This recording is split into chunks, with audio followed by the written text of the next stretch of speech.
கர்த்தருடைய வசனத்தை தியானிக்க போகிறோம். இந்த நாளிலும் நம்முடைய தியானத்திற்கென்று நாம் சில வேத பகுதிகளை வாசித்து தியானம் பண்ண போகிறோம். இன்னைக்கு செய்தி என்ன தெரியுமா? இன்னைக்கு செய்தியில் ஒரு பெரிய பிரசங்கம் இல்லை, நம்ம செய்ய வேண்டிய காரியங்களை குறித்து ஒரு ப்ராக்டிக்கலாக நம்ம என்ன செய்யணும் என்ற காரியங்களை குறித்து நம்ம தியானிக்க போகிறோம். இன்றைய தினம் நம்முடைய பிரசங்கத்திற்காக நம்ம தேர்ந்தெடுத்திருக்கிற வேத வசனங்கள் சங்கீத புஸ்தகம் 119 அதிகாரம் 55 61 வரைக்கும் இருக்கு. சங்கீத புஸ்தகம் 119 55 61 வரைக்கும். இதில் வேதத்துடன் தாவீதுடைய அனுபவங்கள் சொல்லப்பட்டிருக்கு. முதல் வசனம் வாசிக்கிறேன். 55வது வசனம். கர்த்தாவே, ராக்காலத்தில் உமது நாமத்தை நினைத்து உமது வேதத்தை கைக்கொள்ளுவேன். 56வது வசனம்.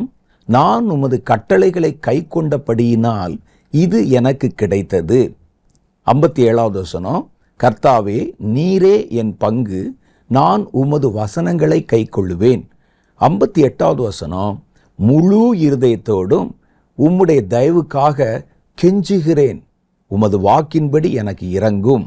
59வது வசனத்தில், என் வழிகளை சிந்தித்து கொண்டு என் கால்களை உம்முடைய சாட்சிகளுக்கு நேராக நான் திருப்பினேன். உமது கற்பனைகளை கைக்கொள்ளும்படி நான் தாமதியாமல் தீவிரித்தேன். துன்மார்கரின் கூட்டங்கள் என்னை கொள்ளையிட்டும், உம்முடைய வேதத்தை நான் மறக்கவில்லை என்கிறார்.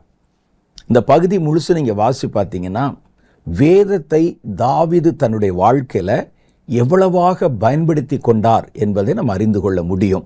அவர் சொல்கிற ஒரு காரியத்தை பாருங்களேன். என் எதிரிகள் எனக்கு எதிராக வந்து எனக்குண்டான எல்லாவற்றையும் கொள்ளையிட்டு போனால் கூட நான் உம்முடைய வேதத்தை விட்டு விலகவும் இல்லை, அதை மறக்கவும் இல்லை என்று சொல்லுகிறார். தாவீது ஒரு வெற்றி பெற்ற ஒரு ராஜாவாக திகழ்ந்தார். அவருடைய நாட்களில் கர்த்தர் அவரை உயர்த்தி ஆசீர்வதித்திருந்தார். அதனுடைய ரகசியத்தை அவர் சொல்லுகிறார். கர்த்தருடைய வேதம்தான் எனக்கு மன மகிழ்ச்சியாக இருந்தது என்று.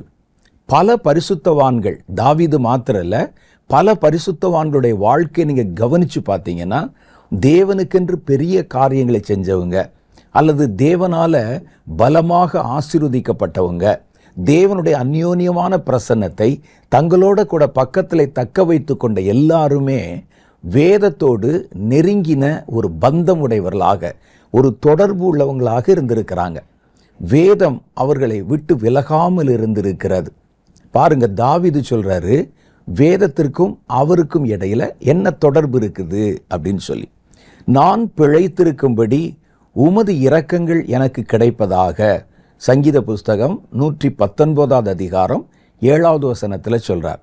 சங்கீத புஸ்தகம் 119 நிறைய வேதத்தை குறித்தும் வேதத்தினுடைய முக்கியத்துவத்தை குறித்தும் மனிதர்கள் வேதத்தை எவ்வளவு நேசிக்க வேண்டும், எப்படி தங்கள் வாழ்க்கையிலே பயன்படுத்தி கொள்ள வேண்டும் என்பதற்காகவும் நிறைய வசனங்கள் எழுதப்பட்ட ஒரு வேத பகுதி அது. அதில் இங்கே அவர் சொல்றாரு, நான் பிழைத்திருக்கும்படி உமது இரக்கங்கள் எனக்கு கிடைப்பதாக. உம்முடைய வேதம் எனது மன மகிழ்ச்சி. தாவீதுடைய வெற்றியின் ரகசியம் அதுதான். தாவீதும் வேதமும். அவருக்கு மன மகிழ்ச்சி என்று ஒன்று இருந்தால் அது வேதத்தினால் தான் உண்டானது. நம்ம இப்போ கொஞ்சம் யோசிச்சு பார்ப்போம். உங்களுடைய மன மகிழ்ச்சி எதில் இருக்குது? நம்முடைய மன மகிழ்ச்சி எதில் இருக்குது? வேதத்தை வாசிக்கும் போது மகிழ்ச்சி வருதா, அல்லது வேற ஏதாவது என்டர்டெயின்மெண்ட் பார்க்கும்போது மகிழ்ச்சி வருதா, அல்லது வேற நண்பர்களோட அரட்டை அடித்து கொண்டிருக்கும் போது மகிழ்ச்சி வருதா? எதில் உங்களுக்கு மகிழ்ச்சி வருதுன்னு கொஞ்சம் யோசிச்சு பாருங்க. தாவீது அவ்வளோ பெரிய ராஜா, அவ்வளோ உயரமான ஸ்தானத்தில் இருந்தவர். அவர் சொல்றாரு, என்னை சந்தோஷப்படுத்த என்னை சுற்றிலும் எத்தனையோ விஷயங்கள் இருக்கிறது. உணவாக இருக்கலாம், ஐஸ்வர்யமாக இருக்கலாம், ஆடை ஆபரணங்களாக இருக்கலாம், இன்னும் என்னென்னமோ இருக்கலாம். ஆனால் என்னை மகிழ்ச்சிப்படுத்துகிற ஒன்று உண்டென்றால் அது கர்த்தருடைய வேதம்தான். நான் கர்த்தருடைய வேதத்தில் தான் மகிழ்ச்சியை காண்கிறேன் என்கிறார். நம்முடைய அனுபவம் எப்படி இருக்கு யோசிச்சு பார்க்கணும். இன்னைக்கு பல சபைகளில் கர்த்தருடைய வார்த்தைகள், வசனங்கள் தூரமாக ஒதுக்கி வைக்கப்பட்டிருக்கிறத பார்க்குறோம். இன்னைக்கு சபையில் மன மகிழ்ச்சி என்று சொல்லப்படுவதெல்லாம் அங்கே போடுற சத்தம், அங்கே ஆடுகிற நடனம், அங்கே செய்யப்படுகிற வேடிக்கையான காரியங்கள், என்டர்டெயின்மெண்ட் விஷயங்கள். என்டர்டெயின்மெண்ட் கிறிஸ்டியானிட்டி இன்றைக்கி உள்ளே வந்திருக்கிறத பார்க்குறோம். ஏன் என்டர்டெயின்மெண்ட் கிறிஸ்டியானிட்டி உள்ளே வந்திருக்குது? அது அநேக ஜனங்களால், குறிப்பாக புதிய தலைமுறை ஜனங்களால் பலமாக ஏற்றுக்கொள்ளப்படுகிறது என்றால், அவர்களுடைய மகிழ்ச்சி இந்த சிற்றின்பங்கள் மேலே அல்லது என்டர்டெயின்மெண்ட் மேலே இருக்குது. இந்த என்டர்டெயின்மெண்ட்டை எப்படி கிறிஸ்தவ என்டர்டெயின்மெண்ட்டாக மாற்றுறது? அதுக்கு என்ன செய்யணும்? இடையிடையில் அல்லேலியா சொல்லிக்கிறணும், இடையிடையில் இயேசுவேன்னு சொல்லிக்கிறணும். இதெல்லாம் சொல்லிக்கொண்டு அதே நேரத்தில் உலக பிரகாரமான ஜனங்கள் எதிலே மகிழ்ச்சி காண்கிறார்களோ அதை உள்ளே கொண்டு வந்து இணைக்கணும். அப்படி இணைக்கிறதுனால இன்றைக்கி பார்த்தீங்கன்னா நிறைய பேருக்கு ஒரு ஆராதனை, ஒரு சபைக்கு போவது, அதில் கிடைக்கிற மகிழ்ச்சி என்பது வசனத்தினால் கிடைக்கிற மகிழ்ச்சியாக இல்லாமல், வேதத்தினால் கிடைக்கும் மகிழ்ச்சியாக இல்லாமல், அங்கே பாடுற பாட்டு, வாசிக்கிற இசை, அங்கே செய்யப்படுகிற நடனம் அல்லது வேடிக்கை வினோதமான காரியங்கள், மனிதர்களுடைய மனங்களை ஈர்க்கக்கூடிய காரியங்கள், கவர்ச்சிகரமான காரியங்கள், இது இருந்தால் தான் இன்றைக்கி நமக்கு சந்தோஷமாகவே இருக்குது. ஆராதனைக்கு போனால் சந்தோஷமாக இருக்கணும்னு. ஆனால் வேதம் சொல்லுது, என்னை சந்தோஷப்படுத்த என் அரண்மனையிலும் சரி, சமுதாயத்திலும் சரி, ஜனங்கள் நடுவிலும் சரி, எவ்வளவோ விஷயங்கள் எனக்கு முன்பாக இருந்தாலும் எனக்கு சந்தோஷம் ஒன்றே ஒன்றில் தான், அது கர்த்தருடைய வேதத்தில். இன்னைக்கு எத்தனை பேர் அதை தாவீது சொன்ன மாதிரி சொல்ல முடியும்? யோசிச்சு பாருங்க. என்னுடைய மன மகிழ்ச்சி வேதம்தான். அப்போ நானும் என் வேதமும், எனக்கு மகிழ்ச்சி என்றால் அது வேதம், எனக்கு அரண் என்றால் அது வேதம், எனக்கு சுவாசம் என்றால் அது என் வேதம், எனக்கு உணவு என்றால் அதுவும் எனக்கு அந்த வேதம்தான். அப்படி வேதத்தை மையமாக கொண்டிருக்கிற மனிதர்கள் இன்னைக்கு ரொம்ப அருகி போயிருக்கிறத பார்க்குறோம். அடுத்து 119வது அதிகாரத்தில் 92வது வசனத்தில் இன்னொரு வார்த்தை சொல்கிறார், உமது வேதம் எனது மன மகிழ்ச்சியாக இராதிருந்தால் என் துக்கத்திலே அமிழ்ந்து போயிருப்பேன். நான் என்னுடைய மன மகிழ்ச்சிக்கு வேதத்திற்கு மாற்றாக வேற எதையாவது மன மகிழ்ச்சியாக கொண்டிருந்து அதிலேயே காலத்தை செலவழித்து, நேரத்தை செலவழித்து, இரவு பகலாக அதிலே மூழ்கி போயிருந்தா என் துக்கத்தில் நான் அழிந்து போயிருப்பேன். ஆனால் வேதம்தான் என் மன மகிழ்ச்சியாக இருந்து அதை நான் மகிழ்ச்சியோடு வாசித்து மகிழ்ச்சியோடு தியானித்ததுனால எனக்கு விரோதமாய் வந்த எந்த பொல்லாத கிரியைகளினால் உண்டாகிற துக்கத்திலும் நான் அமிழ்ந்து போயிடல என்ற ஒரு ரகசியத்தை நமக்கு சொல்லுகிறார். அப்போ தாவீதுடைய வாழ்க்கையில் வேதம்தான் அவருக்கு மன மகிழ்ச்சியாக இருந்தது. இன்னைக்கு சபை என்பதும் தேவனுடைய ஜனங்கள் என்பதும் வேதத்திலிருந்து தூரமாக விலகி கொண்டு வருகிறத பார்க்குறோம். அது நமக்கு ஆச்சரியத்தை தருகிறது. கர்த்தருடைய பிள்ளைகளுடைய பலம் என்பதும் அஸ்திபாரம் என்பதும் வேத வார்த்தைகள் தான்.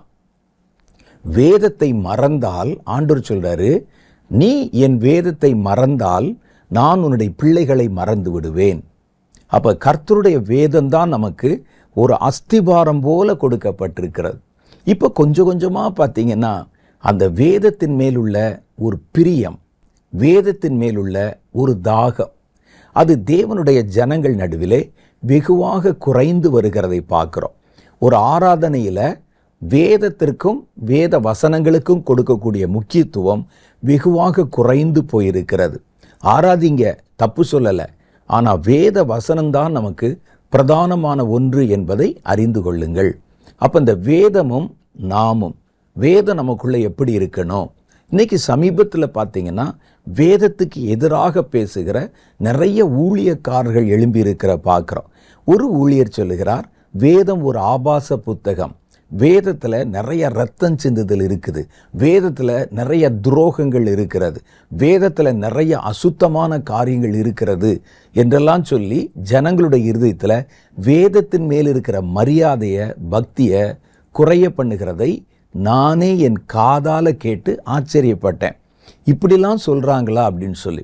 இன்னும் சிலர் பார்த்தீங்கன்னா வேதத்தை கேலி பண்ணுறது, வேதத்தில் இருக்கக்கூடிய தேவனுடைய பரிசுத்தவான்களை கிண்டல் பண்ணி பேசுறது, இதெல்லாவற்றையும் பார்க்கும் பொழுது இப்படியெல்லாம் கூட பேசி ஊழியம் செய்ய முடிகிறதா என்று நம்ம யோசிக்க முடிகிறது.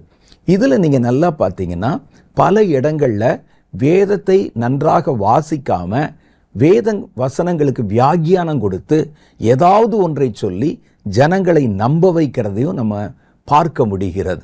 இயேசுவை குறித்து இழிவாக பேசி இயேசுவினுடைய தெய்வீகத்தன்மை மறுதலிக்க பேசி சபை நடத்துகிற ஊழியர்களையும் இந்த கடைசி காலத்தில் நிறைய நம்ம பார்க்க முடிகிறது. எனக்கு ஆச்சரியம் என்னன்னா, பேசுகிறவங்க இல்லை, அதை கேட்டுட்டு விசிலடித்து கைதட்டுறாங்க பாருங்க, அதுவர்கள் தான் எனக்கு ஆச்சரியம். ஒரு ஆள் பேசுகிறான், பைபிள் ஒரு ஆபாச புத்தகம்னு, அவருடைய ஊழியத்தை தாங்கமும் வெல் செட் பிரதர் என்று சொல்லி கமெண்ட்ஸ் போடுறதும், எவ்வளவு அற்புதமாக ஆழமாக பேசுறீங்க என்று சொல்லி அவர்களை கை குலுக்குவதும் கை தூக்கி விடுவதும். வேதம் ஒரு ஆபாச புத்தகம்னா அதை வைத்துக்கொண்டு நீங்கள் எதற்கு ஊழியம் செய்கிறீங்க? வேதம் ஒரு ஆபாச புத்தகம்னா அந்த ஆபாச புத்தகமாக கருதுகிற நீங்கள் எவ்வளோ ஆபாசமாக இருப்பீங்க?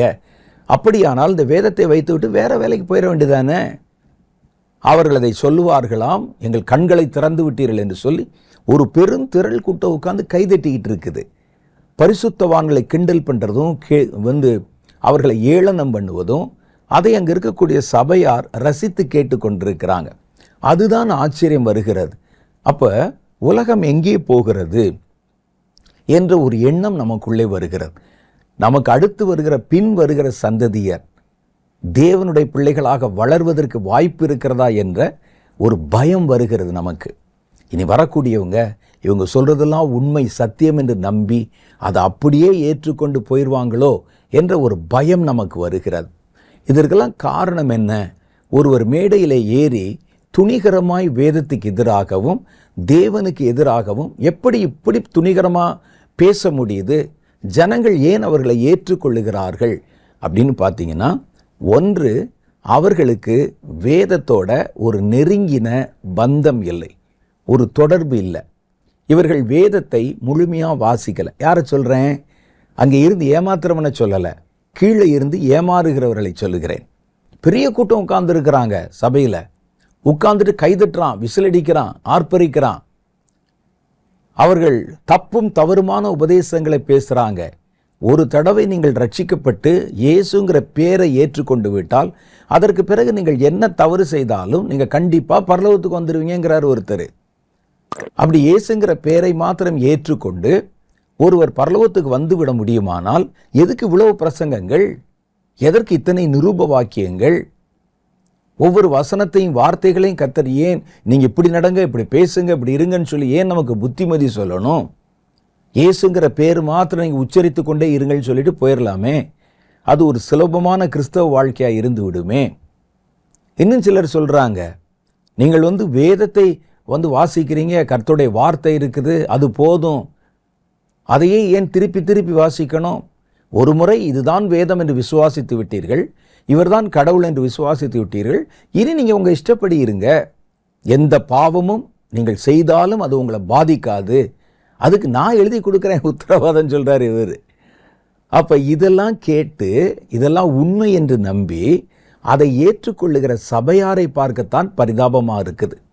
அப்போ தேவனுடைய ஜனங்கள், கிறிஸ்தவர்கள் எதனால் வஞ்சிக்கப்படுகிறார்கள், எதனால் எல்லாவற்றையும் நம்பி விடுகிறார்கள் என்றால், அவர்களுக்கு வேதத்தோட ஒரு நெருங்கின உறவு இல்லை. வேதத்தை அவர்கள் வாசிப்பதில் நேரம் செலுத்துவதில்லை, வேதத்தை குறித்து அறிந்து கொள்வதில்லை. அதனால தான் அவங்களுக்கு நிறைய விதங்களில் சொல்லப்படுகிற எல்லாம் ஒரு அலங்காரமான இடத்துலேருந்து ஒருத்தர் பேசுகிறாரு, நிறைய கூட்டங்களை உள்ளடக்கி இருக்கிற ஒரு மனிதர் பேசுகிறாரு, அவர் தப்பாவா சொல்லிட போகிறாருன்னு குருட்டாட்டமாக அதை நம்புகிறவர்கள் உண்டு. நீங்கள் எல்லாவற்றையும் நம்பாமல் சோதித்து பார்த்து நலமானதை பிடித்து கொள்ளும்படி வேதம் நமக்கு அறிவுரை சொல்லுகிறது. அப்போ இதில் பாருங்க, இன்னைக்கு வேதத்தோட நமக்கு ஒரு உறவு இல்லாதது தான் பல்வேறு விதமான குழப்பமான உபதேசங்களுக்கு அதை ஏற்றுக்கொள்ள நம்முடைய இருதயம் சாய்வதற்கு காரணம். ஒரு காலத்தில் இவர் பாருங்களேன், தாவீது தன்னுடைய வாழ்க்கையில் வேதத்தோட ஒரு நெருங்கின தொடர்பு வைத்திருந்தார். அந்த வேதத்தின் மேலே பசி, தாகம், ஆர்வம் வைத்திருந்தார். சாப்பிட்றதுக்கு லேட்டானா கூட பரவாயில்ல, வேதத்தை தேடுவதில் அவர் காலதாமதம் செய்யாமல் இருந்தார். அந்த ஆர்வம் அவருக்கு குறையவே இல்லை. வேதத்தை வாசிக்கிறதிலும் தியானிக்கிறதிலும் உண்டான ஆர்வம், அந்த வேத வசனத்தை குறித்த ஒரு தாகம். இன்னைக்கு வேத வசனம் என்பது கடமைக்காக வாசிக்கப்படுகிறதாக மாறிவிட்டது. தாவீது எவ்வளோ பெரிய ராஜா, எவ்வளோ வேலை இருக்கும், சுற்றிலும் எத்தனையோ எதிரிகள், எவ்வளவு செய்திகள் வந்து கொண்டிருக்கும். அவர் சொல்ற ஒரு காரியத்தை பாருங்க. சங்கீத புஸ்தகம் 119 அதிகாரம் 147 வசனம். அதுல சொல்றாரு, அதிகாலையிலே நான் எழுந்து சப்தமிட்டேன், உம்முடைய வசனத்திற்காக காத்திருக்கிறேன். அதிகாலை நேரத்தில் எழுந்து உம்முடைய வசனத்துக்கு காத்திருக்கிறேன். ஏன் அவ்வளோ விடிகாலை நேரத்தில் எழுந்து காத்திருக்கணும்? இஸ்ரவேல் தேசம், தாவீதுடைய சீயோன் கோட்டை அரண்மனை, அந்த இடங்களை போய் பாருங்க. அது எப்போவுமே மிகுந்த குளிர் நிறைந்த ஒரு பிரதேசம். குளிர் காலத்தில் கேட்கவே வேணாம், கையெல்லாம் உறைஞ்சு போயிடும். அந்த மாதிரி ஒரு இடம். குளிர் நேரங்களில் சாமானியமாக யாரும் காலையில் சீக்கிரம் எந்திரிக்க மாட்டாங்க. ஒரு ராஜா தன்னுடைய எவ்வளவோ அலுவல்களை முடித்து விட்டு இரவிலே தூங்க போனவர், ராக்காலத்துல எல்லாம் உம்மை நினைக்கிறேன்னு சொல்றாரு. எப்போ தூங்கினாருன்னு தெரியல. அவர் அதிகாலையில் எழுந்து அவ்வளவு அவசரமாக ஜெபம் பண்ண வேண்டிய அவசியம் என்ன? ஒரு எக்ஸாமுக்கு போகிற பிள்ளைகள் அலாம் வச்சு காலையில் 5 மணிக்கு 4 மணிக்கு எந்திரிப்பாங்க. அது மாதிரி இவர் இவ்வளோ பெரிய ஆளு வேதத்தை படிப்பதற்காக அலாம் வச்சு எழுந்து போல அதிகாலையில் எழுந்து உம்முடைய வசனத்திற்காக காத்திருக்கிறேன். நீங்க எனக்கு கொடுக்கிற வசனம், நீர் என்னோடு என்ன வசனத்தை கொண்டு பேச போகிறீர் என்று நான் காத்திருக்கிறேன். அந்த ஆர்வம், அந்த தாகம் இன்றைக்கு ஏறத்தாழ ஒரு 90% பேருக்குள்ள குறைஞ்சு போயிருக்கிறத பார்க்குறோம். ஏதோ போகிற போக்கில் 2 வசனத்தை படிப்பாங்க, கடமைக்காக படிக்கிறவங்க இருக்கிறாங்க. சபைக்கு போகும்போது சர்ச்சில் தான் வாசிக்கிறாங்களே, அதை போல நாமும் கூட சேர்ந்து வாசிச்சுட்டு வருவோம் என்று சொல்லி அந்த அளவோடு கூட வேதத்துக்கும் தங்களுக்கும் இடையில் இருக்கிற தொடர்பை முடித்து கொள்ளுகிறார்கள். ஆனால் இவர் பாருங்க, அப்படி இல்லை. அதிகாலையில் நான் எழுந்திருக்கிறேன், உங்கள் பிரசன்னத்தில் காத்திருக்கிறேன், உங்கள் வசனத்துக்காக காத்திருக்கிறேன். வேதத்தில் எத்தனையோ வசனங்கள் கொடுக்கப்பட்ட போதிலும் அந்த வசனத்திலிருந்து நீர் எனக்கு தருகிற வசனம் என்ன என்பதை பெறுவதற்கு நான் வாஞ்சியோடு காத்திருக்கிறேன் என்கிறார். அதுதான் அவருடைய ஆவிக்குரிய ஆரோக்கியமான நிலைக்கு ஒரு முழு முதல் காரணமாக சொல்லப்படுகிறது. 148 சொல்றாரு, உமது வசனத்தை தியானிக்கும்படி குறித்த ஜாமங்களுக்கு முன்னால, ஒரு 3 மணிக்கு எந்திரிக்கணும்னா அதுக்கு முன்னாலேயே என் கண்கள் விழித்து கொள்ளும். அது அவருடைய ஆர்வத்தை காமிக்குது, தாகத்தை காமிக்குது. காலையில் 4 மணிக்கு ஜெபம் பண்ணணும்னு வச்சிருக்கிறேன், ஆனால் என் கண் பார்த்தீங்கன்னா 4 மணிக்கு முன்னாலேயே எந்திரிச்சிருதே. அவ்வளவு ஆர்வம், அவ்வளவு தாகம். அந்த அளவுக்கு வேதத்தை நேசிக்க வேண்டும். அப்படி இல்லைன்னா சொல்லப்படுகிற வஞ்சக வார்த்தைகளுக்கு எளிதாக நம்ம செவி கொடுத்து விடுவோம். இன்னைக்கு கர்த்தருடைய வேதத்தோட நேரம் செலவிடுகிறவர்கள் வெகு குறைவு. இன்னைக்கு வேதத்தின் மேலே ஜனங்கள் அதிக ஆர்வம் காட்டாமல் இருக்கிறதுக்கு காரணம் என்ன அப்படின்னு பார்த்தீங்கன்னா, வேதத்திலிருந்து நன்மைகளை பெற்றுக்கொள்வது எப்படி என்று அவர்கள் அறியாமல் இருப்பது. வேதத்தில் ஜீவனுக்கும் இனி வருகிற நித்திய ஜீவனுக்கும் உண்டான எல்லாம் கொடுக்கப்பட்டிருக்கிறது என்று கர்த்தருடைய வசனம் சொல்லுது. வேதத்தில் ஜீவனுக்கும் இந்த உலக வாழ்க்கைக்கும் இனி வருகிற ஆவிக்குரிய பரலோக வாழ்க்கைக்கும் தேவையான எல்லாமே கொடுக்கப்பட்டிருக்குதான். ஆனால் அந்த வேதத்தில் இருக்கிற நன்மையை எப்படி பெற்றுக்கொள்வது என்று நம்ம அறியாமல் இருக்கிறதுனால தான் வேதத்தின் மேலே நமக்கு ஆர்வம் வருகிறது இல்லை. ஏதோ அதை ஒரு புஸ்தகம் போலவும், ஒரு மத நூலை போலவும், ஒரு மதத்திற்கென்று கொடுக்கப்பட்ட ஒரு புராணத்தை போலவும், இதிகாசத்தை போலவும் நம்ம நினைத்து கொண்டிருக்கிறோம். அதனால தான் என்ன செய்கிறோன்னா, ஏதோ போகும்போது ஒரு வசனத்தை வாசிச்சுட்டு போனால் போதும், கிறிஸ்தவர்களாக இருக்கிறதுனால காலையில் ஒரு பகுதியை வாசித்து விட்டால் போதும், அல்லது சபைக்கு போகும்போது தான் வாசிக்கிறோமே அது போதும் என்று நம்ம இருந்து விடுகிறோம். ஆனால் வேதம் சொல்லுது, வேதத்திலிருந்து இம்மைக்குரிய நன்மைகளையும் பெற முடியும், இனி வருகிற உலகத்துக்குரிய ஆயத்தத்தையும் நம்ம அடைந்து கொள்ள முடியும். இந்த ரகசியம் புரியாததுனால தான் வேதத்தை ஒதுக்கி வைத்து விடுகிறோம். 4 வசனத்துக்கு மேலே படிக்க முடியறதில்ல. தூக்கமாக வருது, பாரமாக வருது. எது ஒன்றிலே நமக்கு ஆர்வம் இல்லையோ அதிலே நம்முடைய மனதை செலுத்துவது என்பது அரிதான ஒரு காரியமாக இருக்கும். நமக்கு இதில் ஆர்வம் இல்லை, அதனால தான் பைபிள் படிக்க முடியறதில்ல. 2வது காரியம், இன்னைக்கு கிறிஸ்தவர்கள் வேதத்தை விட்டு விலகக்கூடாது, வேதத்தை அறிஞ்சிக்கிறணும் அப்படின்னு சொல்கிறத கேட்குறோம். உடனே நம்ம என்ன செய்கிறோன்னா இன்ஸ்டன்ட் முறைகளை இன்றைக்கு கை கொள்ள ஆரம்பிக்கிறோம். ஒரு வசனத்தை கேட்குறது, ஒரு வார்த்தையை கேட்குறதுல இன்ஸ்டன்ட் முறைகள். அதில் என்னென்ன இன்ஸ்டன்ட் முறைகள் இருக்குது அப்படின்னு பார்த்தீங்கன்னா, முதல் காரியம், வீட்டில் பைபிள் வசனங்களை வாங்கி அப்படியே போர்டாக அடித்து வச்சுருப்பாங்க. காலையில் எந்திரிச்சோடனே ஒரு வசனத்தை அப்படியே படிப்பது. இன்றைக்கி இந்த வசனம் போதும், அதை வாசித்து விட்டு சத்தமாக ஒரு தடவை வாசிட்டு அப்புறம் போகிறது. இன்னும் சிலர் பார்த்தீங்கன்னா மாத காலண்டர் போட்டிருப்பாங்க. நான் அது தப்பு சொல்லலை, மாத காலண்டர் ஒன்று போட்டிருப்பாங்க. அந்த மாதத்தில் அந்த காலண்டர்களுக்கு பேர் தங்க வசன காலண்டர். ஒவ்வொரு நாள் ஒவ்வொரு கிழமையில் பார்த்தீங்கன்னா அந்த நாள் அந்த தேதி போட்டு பக்கத்தில் ஒரு வசனம் போட்டிருப்பாங்க. அது பக்கத்தில் இந்த அதிகாரத்தில் இந்த வசனம் இருக்குது, வாசிங்கன்னு போட்டிருப்பாங்க. காலையில் எந்திரிச்சோன்னு இன்றைக்கி என்ன வசனம் போட்டிருக்குன்னு போய் அந்த வசனத்தை படித்து அது தங்களுடைய வசனம் என்று எடுத்துக்கொள்ளுகிறவர்கள் இருக்கிறாங்க. அந்த காலண்டர் பல்காக அச்சடிக்கப்பட்டு பல வீடுகளில் தொங்கிக் கொண்டிருக்கிற ஒரு காலண்டர். அது ஒரு காலையில் ஒரு வசனத்தை பாருங்கன்னு தான் போட்டிருக்காங்க ஒழிய அதுவே முழு தீர்வாக ஆகிவிடாது என்பதை நம்ம புரிஞ்சுக்கிறணும். அது ஒரு இன்ஸ்டன்ட் அனுபவம். இன்றைக்கி பார்த்தீங்கன்னா ஆன்லைனில் ஒரு ஜெபமோ ஒரு ஆராதனையோ அதிகாலை நேரத்தில் ஊழியர்கள் வந்துடுவாங்க.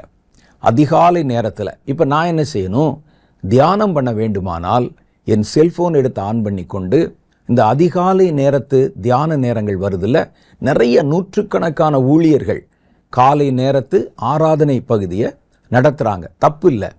அதில் காலையில் உட்கார்ந்துடுறோம். அதில் அவங்க என்ன சொல்கிறாங்க, என்ன வசனம் கொடுக்குறாங்க, அவர்கள் அங்கே தியானித்து அவர்கள் எடுத்து வந்த ஒரு வசனத்தை அவர்கள் அங்கே எடுத்து பிரசங்கம் பண்ணுவாங்க ஒரு 10 நிமிஷம். அதை கேட்டுட்டு அது நமக்கு போதும், இன்றைக்கி காலையில் கர்த்தர் நமக்கு இந்த வசனம் கொடுத்தார் என்று அவர்கள் நம்ம நினச்சிட்டு போயிடுறோம். வேதம் சொல்லுது, இது தேவனுக்கும் உங்களுக்கும் இடையில் இருக்கிற அந்யோன்ய உறவை பாதிக்கக்கூடிய ஒரு விஷயம். அதிகாலை நேரம் என்பது தேவனோட நீங்கள் செலவிடணும். உங்களுக்கு உரிய வார்த்தையை தேவன் எடுத்துக்கொண்டு வந்து உங்களுக்கு கொடுக்கணும். அப்போ நீங்கள் கர்த்தரிடத்தில் பேசுவதற்கு பதிலாக, கர்த்தர் உங்களிடத்தில் பேசுவதற்கு பதிலாக அந்த அதிகாலை நேரத்தில் நடுவில் ஒரு ஊழியர் வந்து நின்று கொண்டு உங்களோட அவர் இடைப்பட்டு பேசும்போது தேவனுக்கும் உங்களுக்கும் இடையில் எப்பத்தான் உறவு உண்டாகும்? நீங்கள் எப்போ பேசுவீங்க கர்த்தரிடத்தில்? அவர் தியானித்து கொண்டு வந்தது அவருக்கும் பொதுவாக இருக்கிற ஜனங்களுக்கும் அவர் தியானித்த ஒரு வசனம், அதை கொண்டு வந்து சொல்கிறாங்க. ஆனால் உங்களுக்குன்னு பேசுகிறதுக்கு கர்த்தர் ஒரு வசனம் வச்சுருப்பார்ல. அதைத்தான் சொல்லுகிறார் தாவீது, அதிகாலை எழுந்து நான் சத்தமிட்டேன், ஆண்டவரே ஆண்டவரேன்னு. எதுக்காக? உங்களுடைய வசனத்துக்காக காத்திருக்கிறேன். அதை யார் பேசணும்? கர்த்தர் பேசணும் உங்ககிட்ட. அப்போ நேரடி ஒரு உறவு, ஒரு தொடர்பு, அது இந்த அதிகாலை ஜெப நேரத்தை நீங்கள் மிஸ் பண்ணவே கூடாது. அப்படின்னா காலை நேரத்தில் இப்படிலாம் ஒரு டிவோஷன் கொடுக்குறாங்களே, தப்பான்னு கேட்டால் இல்லை, அதை நீங்கள் சைடாக பயன்படுத்திக்கிறலாம். ஆனால் அது போதுமானது என்று நீங்கள் நின்று விடக்கூடாது. அதான் கேட்டுட்டோமே, அந்த ஊழியக்காரர் சொல்லிட்டாரே, இவர் நமக்கு ஒரு வசனத்தை எடுத்து தியானம் கொடுத்துட்டாரே, போதும்னு நீங்கள் நிற்கக்கூடாது. அது உங்களுக்கான ஒரு ஆகாரம் உங்கள் தேவனிடத்திலிருந்து வர வேண்டும்.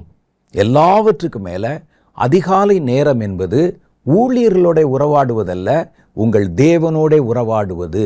கர்த்தர் உங்கள்கிட்ட பேசணும், நீங்கள் கர்த்தரிடத்தில் பேசணும். நடுவில் ஒருவர் நின்று அதை நடத்தக்கூடாது. நீங்கள் தனியாக போய் ஆண்டவர் பாதத்தில் காத்திருந்து அதிகாலை நேரங்களிலே உங்கள் ஜெபத்தை அல்லது உங்களுடைய தியானத்தை, தேவனோடு கூடிய உங்களுடைய தொடர்பை, உறவை பலப்படுத்தி கொள்வதுதான் ஒரு சிறந்த கிறிஸ்தவனாக உங்களை உருவாக்கும். அதை விட்டுட்டு இன்றைக்கெல்லாம் இன்ஸ்டன்ட், ஏன்னா எடுத்து பைபிள் எடுத்து படித்து தியானம் பண்ணி அதுக்குள்ளே 2 பாட்டு பாடி, இதுக்கெல்லாம் யாரோ ஒருவர் தயார் பண்ணி ஒரு வசனத்தை எடுத்து அவர் நமக்காக ஒரு பிரசங்கம் பண்ணி ஒரு 10 நிமிஷம் அதிகாலை நேரத்தில் ஒரு வசன தியானம் கொடுக்கிறார். காலையில் அது நல்லா இருக்குதே அப்படின்னு அதை மாத்திரம் பார்த்துட்டு நீங்கள் போனால் கர்த்தருக்கும் உங்களுக்கும் இடையில் இருக்கிற தொடர்பு கிடைக்காமலே போய்விடும். நம்ம ஜெபம் பண்ணுவதும் தியானம் பண்ணுவதும் வேதத்தை வாசிப்பதும் தேவனோடு நமக்கு ஒரு உறவை உண்டாக்கத்தான். மற்றபடி உங்களுக்கு என்னென்ன வேணும் என்பதை பரமபிதா அறிந்திருக்கிறார். அப்போ ஏன் உங்களை ஜெபம் பண்ண சொல்கிறாங்கன்னா, நீங்கள் ஜெபம் பண்ணும்போது தேவனோட உங்களுக்கு ஒரு நட்புறவு கிடைக்கிறது. அப்போ அந்த அதிகாலை ஜெப நேரத்தில் நம்ம இன்ஸ்டண்ட்டாக சில காரியங்களை கொண்டு வந்து அதிலே அப்படியே திருப்தி அடைந்து விடுகிறோம். இன்றைக்கி தான் ஒரு வசனத்தை படிச்சிட்டோமே, ஒரு வாக்குத்தத்தத்தை வாசிச்சிட்டோமே, இன்றைக்கி ஒரு தியானத்தை அதிகாலை தியானத்தை நம்ம கேட்டுட்டோமே, போதும் அப்படின்னு நினைக்கிறீங்க. ஜெபத்தை கேட்டீங்க, ஒரு வசனத்தை படிச்சிங்க, அது கேலண்டரில் போட்ட ஒரு வசனத்தை படிச்சிங்க, வீட்டில் ஒட்டி வச்சிருக்கிற ஒரு ஸ்டிக்கரை வாசிட்டு போனீங்க, காலை நேரத்தில் கொடுத்த டிவோஷனை பார்த்தீங்க. இதில் கர்த்தருக்கு உங்களுக்கு இடையில நேரடி தொடர்பு எங்கே வருகிறது? கர்த்தர் இன்னைக்கு உங்கள்கிட்ட அதுதான் பேச விரும்பினாரா? ஒரு நிகழ்ச்சி பார்க்கவும் பல லட்சம் கணக்கான பேர் பார்க்குறாங்க. அது உங்களுக்கு மாத்திரம்தான் பேசுனாங்களா? அது நமக்கு தெரியாது. நாம் இதில் திருப்தி அடைந்து விடுகிறோம். நான் அதற்காக காலை நேரத்தில் ஊழியர்கள் ஊழியம் செய்யக்கூடாது அல்லது ஒரு வசனத்தை எடுத்து பிரசங்கம் பண்ணக்கூடாதுன்னு சொல்லலை. அதை இரண்டாம் கட்டமாக வைத்து கொள்ளுங்கள். முதல் கட்டம் என்ன செய்யணும்னா, நீங்கள் தேவனிடத்தில் நேரடியாக போய் பேசணும். கர்த்தர் உங்களுக்கென்று வைத்திருக்கிற வார்த்தைக்காக காத்திருக்கணும். தாவீதுடைய அனுபவம் அப்படித்தான் இருந்தது. அதை அவர்கள் பயன்படுத்தும் போது தான் அவருடைய கண்கள் திறக்கப்பட்டு எது நன்மை, எது தீமை, எது வஞ்சகம், எது தேவனுடைய ஆவி, எது பிசாசுடைய ஆவி, எது தந்திரமான வார்த்தை என்பதையெல்லாம் விளங்கி கொண்டார்கள். அப்போ என்ன செய்யணும்? தேவனோடு கூட நம்ம ஒரு தனிப்பட்ட ஐக்கியத்தை வளர்த்து கொள்ள அதிகாலை நேரத்தையும் இரவு நேரத்தையும் தூங்க போகிற நேரத்தையும், தாவீது சொல்கிறார் அந்தி சந்தி மத்தியான நேரம்னு. ஒருவேளை அது நமக்கு முடியாமல் போனால் கூட நம்ம என்ன செய்யணும்? காலை நேரத்தில், தொந்தரவில்லாத நேரத்தில், சிலர் சொல்லுவாங்க காலையில் 3 மணிக்கு தான் பரலோகம் திறப்பாங்க அப்படின்னு சொல்லி. அது சும்மா உங்களை உற்சாகப்படுத்துறதுக்காக சொல்ல. மற்ற நேரம் வந்து பரலோகத்தை பூட்டிடுவாங்களா? இல்லை. சில மத நம்பிக்கைகளில் கடவுள்களை காலையில் பாடி எழுப்புறதாக சொல்லுவாங்க. கடவுள் என்பவர் நிச்சயமாக தூங்குறது இல்லை, நாம் எழுந்திருப்பதற்காக பாடுறாங்க அவங்க. அப்போ இதில் முக்கியமாக நம்ம கவனிக்க வேண்டிய காரியம் என்னென்னா, அதிகாலை நேரம் என்பது நமக்கு ஒரு ப்ளசண்ட்டான நேரம், எந்த தொந்தரவும் இல்லாத ஒரு நேரம், மனக்குழப்பங்கள் அடங்கி மனம் ஒரு நிர்மலமான சூழ்நிலையிலே இருக்கக்கூடிய ஒரு நேரம்தான் அதிகாலை நேரம். அதிகாலை நேரப்பட எழுந்து இயேசு பிதாவிடத்தில் பேசுவதை வழக்கமாக வச்சிருந்தார். ஏன் மற்ற நேரத்தில் பேச முடியாது? பேசலாம். ஆனால் உங்களுடைய இருதயம் சுற்றுப்புறத்தினால பாதிக்கப்படாமல் ஒரு அமைதலான சூழ்நிலை இருக்கிற நேரம் அதிகாலை நேரம். அதனால தான் என்ன செய்கிறாங்க? காலை ஜெபத்தை அலட்சியம் பண்ணுவதில்லை. அப்போ தேவனோட உறவாடுவதற்கு காலை நேரத்தில் கொஞ்சம் நேரமும் இரவு நேரத்தில் கொஞ்சம் நேரமும், அதற்கு பக்கத்தில் எதையும் வைக்காதீங்க.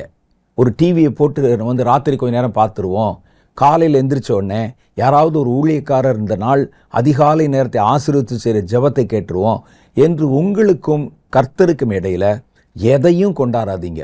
நீங்களும் உங்கள் தேவனும் முதல்ல அமர்ந்துருங்க, காத்திருங்க. அவர் உங்களிடத்தில் பேசுவதற்கும் நீங்கள் அவரிடத்தில் பேசுவதற்கும் நேரம் செலவழிங்க. அதெல்லாம் முடித்த பிறகு அப்புறம் இந்த நிகழ்ச்சிகளை பாருங்க. அப்புறம் கேலண்டரில் போய் வாசிங்க, உங்களை யாரும் வேண்டான்னு சொன்னால். அப்புறம் செவத்தில் எழுதியிருக்க ஸ்டிக்கரை போய் படிச்சுட்டு போங்க, யாரும் வேண்டான்னு சொன்னால். நமக்கு தேவை கர்த்தர் உங்களோட நேரடியாக பேசணும். இரவு நேரமும் அதே மாதிரி தான். சூழ்நிலைகள் அமைதியாக இருக்கும், நம்முடைய மனம் வேறு எந்த ஒரு வேலையை குறித்தும் கவலைப்படாது. பகலில் நீங்கள் ஜெபம் பண்ணும்போது அடுத்தடுத்து நம்ம செய்ய வேண்டிய வேலைகளை குறித்து மனம் யோசித்து கொண்டிருக்கும். ஆனால் இரவு நேரத்தில் எல்லாம் நம்ம ஜெபம் பண்ணும்போது நமக்கு எந்த வேலையும் இல்லை, இனிமேல் தூங்க போகிறோம், அவ்வளோதான்.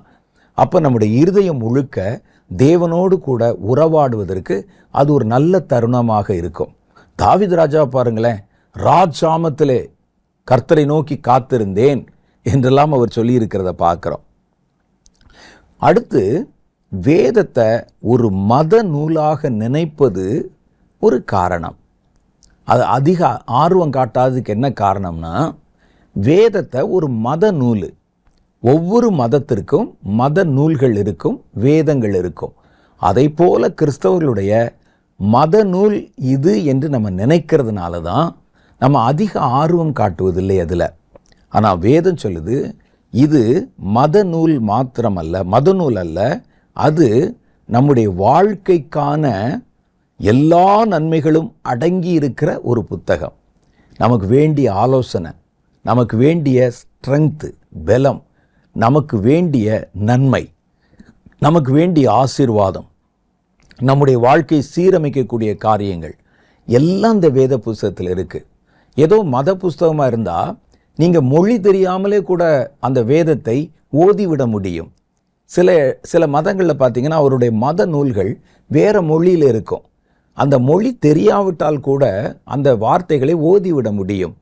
ஆனால் நம்முடைய வேதம் வெறுமனே ஓதுவதற்குண்டானதல்ல, வாசிப்பதற்குண்டானதல்ல, அது வாழ்க்கையை கடைபிடிப்பதற்கானது. நம்முடைய வாழ்க்கைக்கான எல்லாமே வேத புத்தகத்தில் அடங்கியிருக்கு.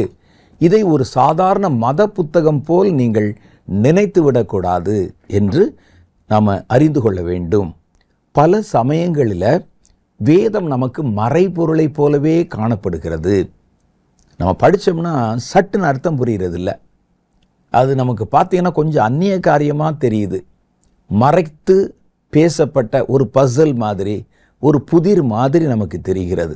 அதனால் நமக்கு என்னென்னா படிக்கிறதுல நமக்கு ஆர்வம் இல்லை. என்னங்க படித்தா ஒன்றும் புரிய மாட்டேங்குது, பைபிளில் என்ன சொல்லியிருக்கிறாங்க புரியலை, அதனால் நாங்கள் அதிகமாய் படிக்கிறதில்ல, ஏதோ படிக்கணுமேனு கொஞ்சம் நஞ்சம் படிக்கிறோம் அப்படின்னு சொல்கிறவங்க இருக்கிறாங்க. ஏன் நமக்கு வேதத்தில் சொல்லப்பட்டிருக்கிறவைகள் மறைபொருளாக இருக்கிறது, ஏன் புரிய மாட்டேங்குது அப்படின்னா அது காரணம் என்ன தெரியுமா?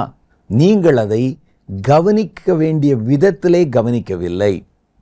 நம்ம ஒரு காரியத்தை விளங்கி கொள்வது நாம் எப்படி கவனிக்கிறோம் என்பதில் தான் அடங்கி இருக்குது. ஒரு காரியத்தை புரிந்து கொள்வது, அந்த காரியத்தை பற்றி சொல்லும்போது அதை எப்படி கவனிக்கிறோம் அதில் தான் இருக்குது. அதை கவனிக்காமல் விட்டுவிட்டால் வேதம் மாத்திரமில்லை, எதுவுமே நமக்கு மறைபொருள் தான். ஒரு ஸ்கூலில் போய் உட்கார்ந்துருக்கிறோம், பாடம் சொல்லி தராங்க, எல்லாருக்கும் அது ஒன்று போல விளங்குவதில்லை. சில பசங்க பார்த்திங்கன்னா ராத்திரி பகல ஆர்வமாக புத்தகங்கள் எடுத்து வாசிப்பாங்க, ஏன்னா அது அவனுக்கு விளங்குது. இன்னும் சிலருக்கு ஒன்றுமே புரியாது. அவனுக்கு அந்த புத்தகத்தை எடுத்து பார்த்தா எங்கேயோ தலை சுற்றுற மாதிரி இருக்கும், என்ன சொல்ல வராங்க ஒன்றுமே புரியாது. அதனால் அவர்கள் புத்தகத்தை எடுப்பதும் இல்லை, படிப்பதும் இல்லை, விளங்காத ஒன்றாக இருக்கிறது.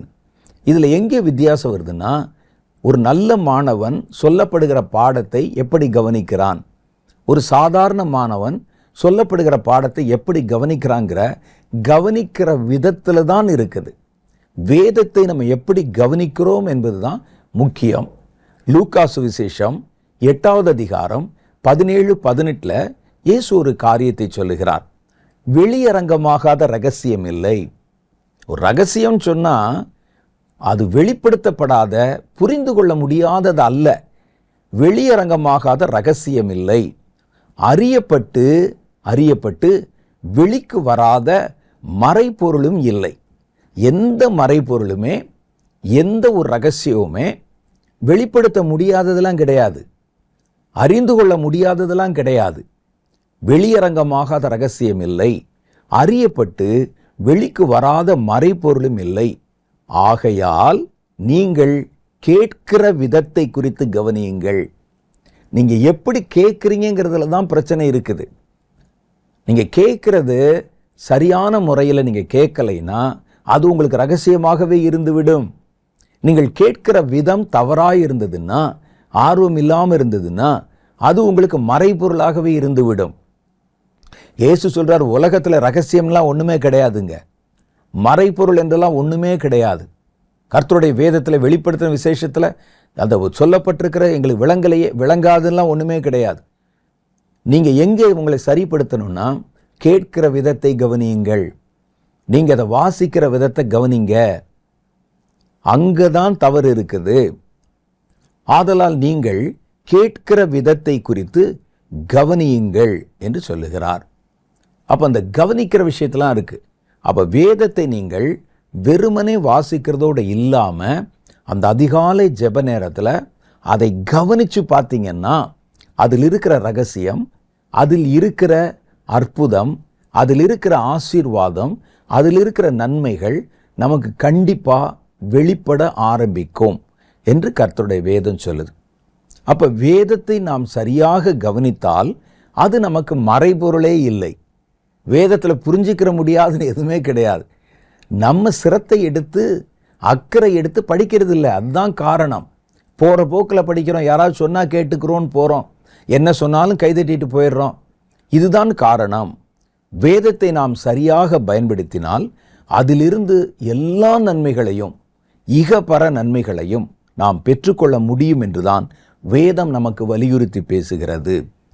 இப்போ நம்ம பார்க்க போகிற சில காரியங்கள், வேத புஸ்தகத்தை அல்லது வேதத்தை என் வாழ்க்கையில் முறையாக பயன்படுத்துவது எப்படி, சரியாக பயன்படுத்துவது எப்படி. வேதம் எல்லார் கையிலும் கொடுக்கப்பட்டிருக்கு. அதை பயன்படுத்துகிற முறையில் தான் வித்தியாசம் இருக்குது. சிலருக்கு அந்த வேதம் மறைபொருளாக இருக்கிறது, சிலருக்கு வேதம் திறந்த புத்தகமாக இருக்கிறது. அப்போ இது என்ன காரணம் கேட்டால், அதை பயன்படுத்துகிற விதம், அதை விளங்கி கொள்ளுகிற விதம், அதை கவனிக்கிற விதம். இன்னைக்கு நம்ம பார்க்க போகிறது, ஒருவன் வேதத்தில் இருக்கிற நன்மைகளை முழுமையாக பெற்றுக்கொள்ள வேண்டுமானால் வேதத்தை சரிவர முறையாக எப்படி பயன்படுத்துவது. முதலாவது, வேதத்தினுடைய வார்த்தைகளை உங்களுக்கான தனிப்பட்ட வார்த்தைகளாக எடுத்துக்கொள்ளுங்கள். வேதம் என்று வரும்போது வேத புஸ்தகத்தில் இருக்கிற எல்லாமே வேதம் அல்ல. வேதம் என்று சொல்வது தேவனிடத்திலிருந்து தேவனுடைய மனிதர்கள் வழியாகவோ நேரடியாகவோ சொல்லப்பட்ட வார்த்தைகளுக்கு பேர் தான் வேதம். வேத புஸ்தகத்தில் இருக்கிறது சொல்லப்பட்ட வார்த்தைகளை விளக்கி சொல்வதற்கான நடந்த சம்பவங்களையும் தேவனுடைய பரிசுத்தவான்களை பற்றின சரித்திர குறிப்புகளையும் சேர்த்து சொல்லியிருக்கிறாங்க. ஒரு காரியத்தை, ஒரு தத்துவத்தை சொல்லும்போது, அல்லது தேவன் ஒரு கட்டளையை சொல்லும்போது, ஒரு வேதத்தை கொடுக்கும்போது அதை ராவா கொடுக்காம அந்த வார்த்தைகள் எப்படி கிரியை செய்தது, ஒருவர் அந்த வார்த்தையை பற்றி கொண்டதுனால என்ன நடந்தது என்று சிலருடைய வாழ்க்கை சாட்சிகளையும் அந்த புஸ்தகத்தில் எழுதி வச்சிருக்கிறாங்க. நான் இங்கே வேதம் என்று குறிப்பிட்டு சொல்வது என்னன்னா, கர்த்தர் மனிதர்களுக்கு சொன்ன செய்தி. அதை தானே நேரடியாக சொல்லியிருக்கலாம், அல்லது மனிதர்கள் மூலமாக சொல்லியிருக்கலாம். மனிதர்கள் மூலமாக சொல்லப்படுவதற்கு தீர்க்க தரிசனம் என்று நம்ம சொல்கிறோம். வேதத்தில் நிறைய வார்த்தைகள் தீர்க்க தரிசனம். அப்போ மனிதர்களை குறித்து, நம்மை குறித்து கடவுளுடைய வாயிலிருந்து பிறந்த வார்த்தைகள் இருக்கு பாருங்க, அதுக்கு பேர் தான் வேதம். இந்த வேத புஸ்தகத்தில் இருக்கிற எல்லா வசனங்களுமே தேவனுடைய வாயிலிருந்து பிறந்த வசனங்கள் என்று சொல்லிவிட முடியாது. இதில் பரிசுத்தவான்கள் பேசின வசனமும் இருக்கிறது, யூதாஸ் மாதிரி எதிர்மறை ஆட்கள் பேசின வசனமும் இருக்கிறது, அந்த ஜனகரி போன்றவர்கள் பேசின வசனம் இருக்கிறது, அவன் சபிச்சு பேசின வசனம் இருக்குது. யோபுவினுடைய சிநேகிதர்கள் யோபுவுக்கு புத்தி சொல்லுகிறோம் என்று நினைத்து கொண்டு நிதானம் இல்லாமல் பேசின வார்த்தைகளும் அதில் இருக்குது. அப்போ இதெல்லாம் நம்ம ஏன் அதை வேதத்தில் வச்சிருக்கிறாங்கன்னா, நம்ம சொல்லப்பட்ட ஒரு கருத்தை விளங்கி கொள்வதற்கு. வேதத்தில் என்ன சொல்லியிருக்கு, அது எதிர்மறையாக எப்படி பேசியிருக்கிறாங்க, அவருடைய வாழ்க்கை எப்படி இருந்தது, இதெல்லாம் பற்றி அதோடைய பின்னணி தகவல்களை விவரித்து காட்டத்தான் இதெல்லாம் எழுதப்பட்டிருக்கிறது. பைபிளில் இருக்கிறது என்பதற்காக எதிர்மறை இருக்கிற ஒரு கேரக்டர் அவர் பேசின வசனத்துக்கு கோடு போட்டுக்கொள்ள முடியாது. கோடு போட்டுட்டு இதுவும் பைபிளில் தான் அங்கே இருக்குது, இதுவும் வேதம்தான் என்று சொல்ல முடியாது. சனகரீப் என்பவன் வந்து இஸ்ரவேல் ஜனங்களையும் இஸ்ரவேலின் தேவனையும் இகழ்ந்து பேசினதாக வசனங்கள் சொல்லுது. யார் அந்த கடவுள் என்று பேசினதாக இருக்குது. அதை நம்ம அண்டர்லைன் பண்ணிட்டு பைபிளில் இருந்துச்சு இது வேதம் அப்படின்னு சொல்லக்கூடாது. வேதம் என்பது தேவனிடத்திலிருந்து மனிதர்களுக்கு வந்த செய்தி. அது ஒவ்வொரு காலத்துக்கு காலம் கூட வித்தியாசப்படும். அவர்கள் ஒரு காலத்தில் பழைய ஏற்பாட்டில் இருந்தவங்களுக்கு சொன்னப்பட்ட வார்த்தையும் இருக்கு, புதிய ஏற்பாட்டில் அதை மாற்றி கர்த்தர் இன்னும் கொஞ்சம் மேம்படுத்தி தம்முடைய ஜனங்களுக்கு சொன்ன வார்த்தையும் இருக்கு. அப்ப தேவனிடத்திலிருந்து மனிதர்களுக்கு வந்த வார்த்தைகள் அது நேரடியாக தேவனிடத்திலிருந்து வந்திருக்கலாம், அல்லது மனிதர்கள் வழியாக வந்திருக்கலாம். எந்த சூழ்நிலையில எப்படி வந்தாலும் அது தேவ வார்த்தை என்பது நமக்கு பளிச்சுன்னு தெரிஞ்சிடும். இந்த வேதத்தில் தேவன் மாத்திர சாத்தான் பேசின வார்த்தையுமே இருக்குது. இயேசுநாதர் இடத்துல சாத்தான் பேசினான்ல, அந்த வார்த்தை இருக்கு. யோபுவை பற்றி குற்றஞ்சாட்டி ஆண்டவர்கிட்ட பேசினான்ல, அதுவும் கூட அங்கே குறிக்கப்பட்டிருக்கு. நீங்கள் அது கீழே அண்டர்லைன் போட்டுக்கொண்டு இது பைபிளில் தானே இருக்குது, பைபிளில் இருக்கிற எல்லாமே வேத வசனம் என்று நீங்கள் நினைத்திடக்கூடாது. வேதம் என்பது கர்த்தர் மனிதர்களுக்கு சொன்ன வார்த்தை, மனிதர்கள் மூலமாக சொல்லப்பட்ட வார்த்தை. அவைகளுடைய சூழ்நிலைகளை நமக்கு விளக்கி காட்டவும் சுலபமாக புரிந்து கொள்ளவும் பல நிகழ்வுகள், சரித்திர குறிப்புகள், மனிதருடைய வாழ்க்கைகள் போன்றவைகள் அங்கே நமக்கு சொல்லப்பட்டிருக்குது. அப்போ இதில் எது வேத வசனம், எது வேத வார்த்தை என்பதை தேர்வு செய்து எடுத்துக்கொண்டு அதைத்தான் நம்ம ஃபாலோ பண்ணணும். அதை கடைப்பிடிப்பதுதான் நம்முடைய நோக்கம். இதை புரிந்து கொள்ளாமல் இன்னைக்கு நிறைய பேர் வேதத்தில் ஆபாசம் இருக்குது, வேதத்தில் பார்த்தீங்கன்னா ரத்தம் சிந்துதல் இருக்குது, அது அந்த நாட்களில் நடந்த நிகழ்வுகளை பற்றி சொல்லுகிறது. வேதம் என்பது வேற, அது தேவனுடைய வாயிலிருந்து புறப்பட்ட வார்த்தை. இந்த வேத புஸ்தகத்துக்குள்ளே வேதம் இருக்கிறது. வேதம் மாத்திரமில்லை, அதை ஒட்டின நிகழ்வுகளும் சரித்திரங்களும் இருக்கிறது. இதை நம்ம புரிஞ்சுக்கிறணும். அப்போ வேதத்தில் சொல்லப்பட்ட அல்லது தேவன் சொன்ன வார்த்தைகள் எல்லாம் நமக்கானது என்பதை நீங்கள் முதல்ல எடுத்துக்கிறணும். நமக்கானது. ஏன்னா இதில் நம்ம பேர் போட்டு நேரடியாக ஒன்றும் எழுதியிருக்காது. சில பேர் சொல்லுவாங்க, ஒரு வசனத்தை எடுத்து காமிச்சா சொல்லுவாங்க, அது ரோமர்களுக்கு எழுதினது, அது ரோமர்களுக்கு எழுதினது, நம்ம ஏன் படிக்கணும் அப்படின்னா, ரோமர்களுக்கு எழுதப்பட்டதில் உங்களுக்கு செய்தி இருக்குது, அதை நம்ம வாசிக்கணும். அப்போ வேதம் என்பது மனிதர்களுக்கு கர்த்தர் பேசின வார்த்தை. அது அப்போ நமக்கே நம்ம பேரை போட்டெல்லாம் எழுதி கொடுக்க மாட்டாங்க. வேதம் ஒரு பொதுவிலே தம் ஜனங்கள் கைப்பிடிக்கவும் கடைப்பிடிக்கவும் கை கொண்டு நடக்கவும் தக்கதான வார்த்தைகளை உள்ளடக்கி இருக்குது. அப்போ இந்த வார்த்தைகள் முதல்ல எனக்குரியது என்பதை நீங்கள் அறிந்து கொள்ள வேண்டும். கர்த்தர் சொன்ன நேரடி செய்தி, பரிசுத்தவான்களை கொண்டு சொன்ன செய்தி, இவைகள் வாழ்க்கை மற்றும் சரித்திர நிகழ்வுகள் மூலம் சொல்லும் செய்திகள் இருக்கு. இதெல்லாம் சேர்ந்து தான் நம்ம வேதம் என்று சொல்லுகிறோம். அப்போ இந்த வேதத்தின் செய்திகளை உங்களுக்கான தனிப்பட்ட செய்தியாக முதல்ல பார்க்கணும். கர்த்தருடைய வாயிலிருந்து ஒரு வார்த்தை வந்துருச்சுன்னா இது எனக்குரியதா என்று நீங்கள் அந்த இடத்துல யோசிக்கணும். தேவனுடைய வார்த்தைகளை கேட்க நேரிடும் பொழுது அது அவனை சொல்கிறாங்க, இது இவனை சொல்கிறாங்க அப்படின்னு நினைக்காம இது எனக்குரியதோ என்று நம்ம யோசிக்கணும். வேதத்தில் பாருங்கள், மத்தேயு சுவிசேஷம் 26வது அதிகாரம் 21, 22 ஆகிய வசனங்களில் அவர்கள் போஜனம் பண்ணுகையில் எல்லாம் உட்கார்ந்து ராப்போஜன பந்தியில் சாப்பிடும்போது இயேசு சொல்கிறாரு, உங்களில் ஒருவன் என்னை காட்டி கொடுப்பான் என்று மெய்யாகவே உங்களுக்கு சொல்லுகிறேன் என்றார். அடுத்து பாருங்க, அப்பொழுது அவர்கள் கூடியிருந்த சீஷர்கள் துக்கமடைந்து அவரை நோக்கி, ஆண்டவரே, நானோ நானோ என்று ஒருவராய் கேட்கத் தொடங்கினார்கள். அதுதான் இது என்ன சொல்லுது, கர்த்தருடைய வாயிலிருந்து ஒரு வார்த்தை புறப்பட்டா முதல்ல உங்களுக்குள்ளே வர வேண்டியது, இது எனக்கா ஆண்டவர், இந்த வசனம் என்னையவா சொல்லுது, எனக்குத்தான் கொடுக்கிறீரா என்பதை நீங்கள் முதல்ல தெளிவுபடுத்திக்கிறணும்.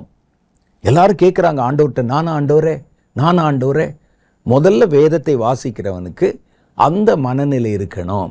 இது யாருக்கோவது இருக்கும், அந்த ஊழியக்காரனை பற்றி சொல்லியிருக்கிறாரு, இவரை பற்றி சொல்லியிருக்காருங்கிற அந்த கணக்கில் சிலர் வேதத்தை தியானம் பண்ணுவாங்க. வேதத்தை நம்ம தியானம் பண்ணும் பொழுது முதல்ல அது நமக்கானதா என்பதை முதல்ல நம்ம தியானம் பண்ணணும். சிலர் பார்த்தீங்கன்னா ஊழியக்காரர்களை குறை சொல்லணும், அல்லது மற்ற கிறிஸ்தவர்களை குறை சொல்லணும், அல்லது விசுவாசிகளை குறை சொல்லுகிற ஊழியர்கள் இருக்கிறாங்க. இவங்க இதுக்காகவே வசனத்தை தேடி கண்டுபிடிப்பாங்க. சமீபத்தில் பார்த்தீங்கன்னா 2 மாதிரியான ஊழியர்களுமே நிறைய பெருகி இருக்கிறாங்க. சர்ச்சுக்கு வந்து அல்லது ஒரு கூட்டத்துக்கு வந்து உட்கார்ந்துருக்கிற ஆட்களை கண்ணாவினான் திட்டிகிட்டு இருப்பான். மேடையிலிருந்து அவர்கள் செய்கிற குறை, அவங்க உடுத்துகிற உடை, அவங்க பேசுகிற பேச்சு எல்லாவற்றையும் சர்க்காஸ்டிக்காக, யாரை? விசுவாசிகளை. இப்படி நடக்கிற, அப்படி நடக்கிற, இப்படி போகிற, அப்படி போகிற, இப்படி தலை சீவுற, இப்படி பவுடர் போடுற, இப்படி நடக்கிறேன்னு சொல்லி உட்காந்துட்டானா ஒரு கிளாஸ் எடுத்துருவான். இவர்கள் வாசிப்பது முழுசும் வரக்கூடிய ஜனங்களை எங்கே குற்றம் கண்டுபிடிக்கலாம், அதுக்கு வசனம் எங்கே இருக்குன்னு இதைத்தான் தேடுவாங்க. இன்னும் சிலர் இருக்கிறாங்க, விசுவாசிகள் அல்லது சில ஊழியர்களுமே மற்ற ஊழியக்காரனை குறை கண்டுபிடிக்கணும். ஓ, இந்த வசனம் இப்படி சொல்லியிருக்குதே, இது இவரை பற்றி தான் சொல்லியிருக்கோம், அவர் பேசுகிற பேச்சுக்கு எதிராக இந்த வார்த்தை இருக்குதே, இதை கண்டுபிடின்னு இதுக்காக கோடு போட்டு படிச்சுக்கிட்டு இருப்பான். வேதத்தில் நீங்கள் ஒரு வசனத்தை வாசிக்கும் போது முதல்ல நம்ம தெரிந்து கொள்ள வேண்டியது நானோ என்று கேட்கிற மனோபாவம் வேண்டும். இது எனக்கா சொல்லப்பட்டிருக்கு, இதில் எனக்கான செய்தி என்ன இருக்குது என்று நம்ம கேட்கணும். இவங்களுக்கு தெரியும் நாம் யாரோடையும் தொடர்பு வச்சிருக்கலையே, நம்ம யாரிடத்திலும் போய் இயேசுவை காட்டி கொடுக்க போகிறது இல்லையே. ஆனால் இயேசு ஒரு காரியத்தை சொன்னால் அதில் ஏதாவது ஒரு காரணம் இருக்குமே, இல்லாமல் சொல்ல மாட்டாரே அப்படின்னு சொல்லி அவர்கள், ஒருவேளை அவங்களுக்கு வேற யாரோட எந்த தொடர்பும் இல்லை, அவங்கள என்ன செஞ்சாங்க, ஆண்டவரே இவ்வளோ பெரிய வார்த்தை சொல்கிறீங்களே, நானா என்று கேட்டார்கள். அப்போ அது மாதிரி இந்த மனநிலை வேதத்துக்கு முன்பாக நிற்கிற நம்ம எல்லாருக்கும் வரணும். ஒரு வேதத்தில் ஒரு வசனத்தை வாசிக்கும் போது, ஆண்டவரே இது எனக்கா, என்னுடைய வாழ்க்கையில் இந்த வசனத்துக்குள்ள ஒரு வேலை இருக்குதா, எனக்கு நீ சொல்லுகிற ஆலோசனை இருக்குதான்னு முதல்ல நம்ம யோசிக்கணும். வேதம் நமக்காகத்தான் எழுதி கொடுக்கப்பட்டிருக்கிறது என்பதை தெளிவாக விளங்கி கொள்ளணும். வேத புஸ்தகம், வேதம் என்பது நான் ஏற்கனவே சொல்லிட்டேன், வேதம் என்பது நமக்காகத்தான் எழுதி கொடுக்கப்பட்டிருக்கிறது. ஓசியா தீர்க்கதரிசியின் புஸ்தகம் 8வது அதிகாரம் 12வது வாக்கியம் சொல்லுது, என் வேதத்தின் மகத்துவங்களை நான் அவர்களுக்கு எழுதி கொடுத்தேன். பார்த்தீங்களா, கர்த்தர் எழுதி கொடுத்தது நமக்காகத்தான் எழுதி கொடுத்திருக்கிறார். ஒரு மனிதன் மூலம் கர்த்தர் கொடுத்த வேத வார்த்தைகள் என்பது நமக்காகத்தான் கொடுத்திருக்கிறார். அப்போ இந்த வசனங்கள் நமக்குரியது, அது நம்முடைய வாழ்க்கையில எங்கே புரிந்து போகிறதுன்னு பாருங்க. அந்த வசனம் நம்முடைய வாழ்க்கை குறித்து என்ன சொல்லுது அதை பார்க்கணும். யாருக்கோ எழுதப்பட்டதாக நினைக்கிறதுனால தான் வேதம் நமக்கு அந்நிய காரியமாக தோன்றுகிறது. அது அவனை பற்றி சொல்லுகிறது, இது எங்களுடைய விசுவாசியை பற்றி சொல்லுகிறது. எல்லாம் நம்ம சொல்கிறோமே, அதெல்லாம் பேசும்போது வேதத்தை பார்க்கும் பொழுதே நாம் அந்த வேதத்தை நமக்கானதாக நம்ம கவனிக்கிறது இல்லை. வேதத்தை வருகிற சபையாருக்கு அல்லது புறஜாதியருக்கு அல்லது நமக்கு பிடிக்காத ஒரு ஊழியக்காரனுக்கு, இவங்களுக்காகவே வசனம் தேடிக்கிட்டு இருப்பான். உட்காந்து ராத்திரிலாம் உட்காந்து வசனம் தேடி நாளைக்கு சபை ஆராதனைக்கு போகும்போது அல்லது ஒரு பிரசங்கத்துக்கு போகும்போது வர்ற ஜனங்களை எப்படி திட்டுறது, இதையே உட்காந்து யோசிச்சுட்டு இருப்பாங்க. வேதம் சொல்லுது, முதல்ல வேதத்தை உங்களோட பொருத்தி பாருங்கள். வேதத்தின் எழுதப்பட்ட ஒரு பகுதியை வாசித்தால் அதை குறித்து காலையில் ஒரு தியானத்தில் நீங்கள் ஒரு வேத பகுதியை வாசிச்சிங்கன்னா நீங்கள் கீழ்கண்ட இந்த கேள்வியை கேட்கணும். கேட்டுட்டாலே பல கேள்விகளுக்கு விடை வந்துவிடும். நான் சார்ந்திருந்த, ரட்சிக்கப்படுறதுக்கு முன்னால் சார்ந்திருந்த ஒரு கட்சி, அவங்களுடைய கொள்கை என்ன அப்படின்னு கேட்டிங்கன்னா, எந்த ஒரு காரியம் சொல்லப்பட்டாலும் பார்த்தாலும் கேட்டாலும் 3 கேள்விகளை கேளுங்க. ஏன், எதற்கு, எப்படி. இந்த 3 கேள்விக்கும் விடை கண்டுபிடித்தாலே அந்த விஷயத்தினுடைய உண்மைத்தன்மை நம்ம தெரிஞ்சுக்கிறோம். திடீர்னு வந்து சொல்கிறானே, ஏன் சொல்கிறான், திடீர்னு நம்ம மேலே அக்கறை காட்டுறானே, ஏன் அக்கறை காட்டுறான், எதற்கு, எப்படி, இந்த 3 கேள்விக்கும் விடை வரணும்னு சொல்லுவாங்க. அதே மாதிரி நீங்கள் உங்கள் வேத தியானத்தை பிரயோஜனம் உள்ளதாக, உங்களுக்குரியதாக மாற்றிக்கொள்ளணும்னா நீங்கள் காலையில் வாசிக்கிற ஒரு பகுதியை, தேவனிடத்திலிருந்து உங்களுக்கு கொடுக்கப்பட்ட ஒரு செய்தியை, ஒரு வசனத்தை கீழ்கண்ட இந்த கேள்விகளை கேட்டு உங்கள் தியானத்தை ஆரம்பிங்க. இந்த பகுதியில், நான் இன்னைக்கு வாசித்த பகுதியில் என்னை பற்றி என்ன சொல்லியிருக்கு, நானோ எனக்கோ எனக்கு என்ன சொல்லியிருக்குது, அது முதல்ல பாருங்க. 2வது, நான் அறிந்து கொள்ளும்படி தேவனை குறித்து என்ன சொல்லியிருக்கு. ஆண்டவரை முழுவதும் அறிந்து கொண்டவர்கள் யாருமே இல்லை. பரலோகத்தையும் தேவனுக்கு அடுத்த காரியத்தையும் தேவனுடைய ரகசியங்களையும் அறிந்து கொண்டவர்கள் ஒருத்தரும் இல்லை முழுசா. சிலர் சும்மா சொல்லுவாங்க அப்படி, அது இதுன்னு சொல்லிட்டு. தேவனை குறித்த முழு விஷயம் யாருக்குமே தெரியாது. ஒவ்வொருவரும் ஒவ்வொரு பகுதியை மாத்திரம் பார்த்துட்டு இதுதான் தேவன் என்ற ஒரு முடிவுக்கு வந்திருக்கிறாங்க. நான் ஏற்கனவே சொன்ன மாதிரி யானையை 6 குருடர்கள் பார்த்த ஒரு கதை மாதிரி தான் ஒவ்வொருவரும் தாங்கள் தொட்டு தடவி பார்த்த விண்ணத்தில் இப்படித்தான் கடவுள் என்று நினைக்கிறாங்க. ஆனால் தேவன் என்பவர் எல்லாவற்றையும் தாண்டி பூரணமுள்ளவராக அவர் இருக்கிறார். அவரை முழுவதுமாய் புரிந்து கொண்டவர்கள் யாரும் இல்லை. கொஞ்சம் கொஞ்சமாக தான் கர்த்தரை நம்ம விளங்கி கொள்ள ஆரம்பிக்கிறோம். தேவனுக்கு அடுத்து நமக்கு சொல்லப்படாத பல ரகசியங்கள் வேதத்தில் இருக்குது, நமக்கு தெரியாது. நம்ம கொஞ்சத்தை படிச்சுட்டு இவ்வளவுதான் உண்மை என்று நினைத்து கொண்டிருக்கிறோம்.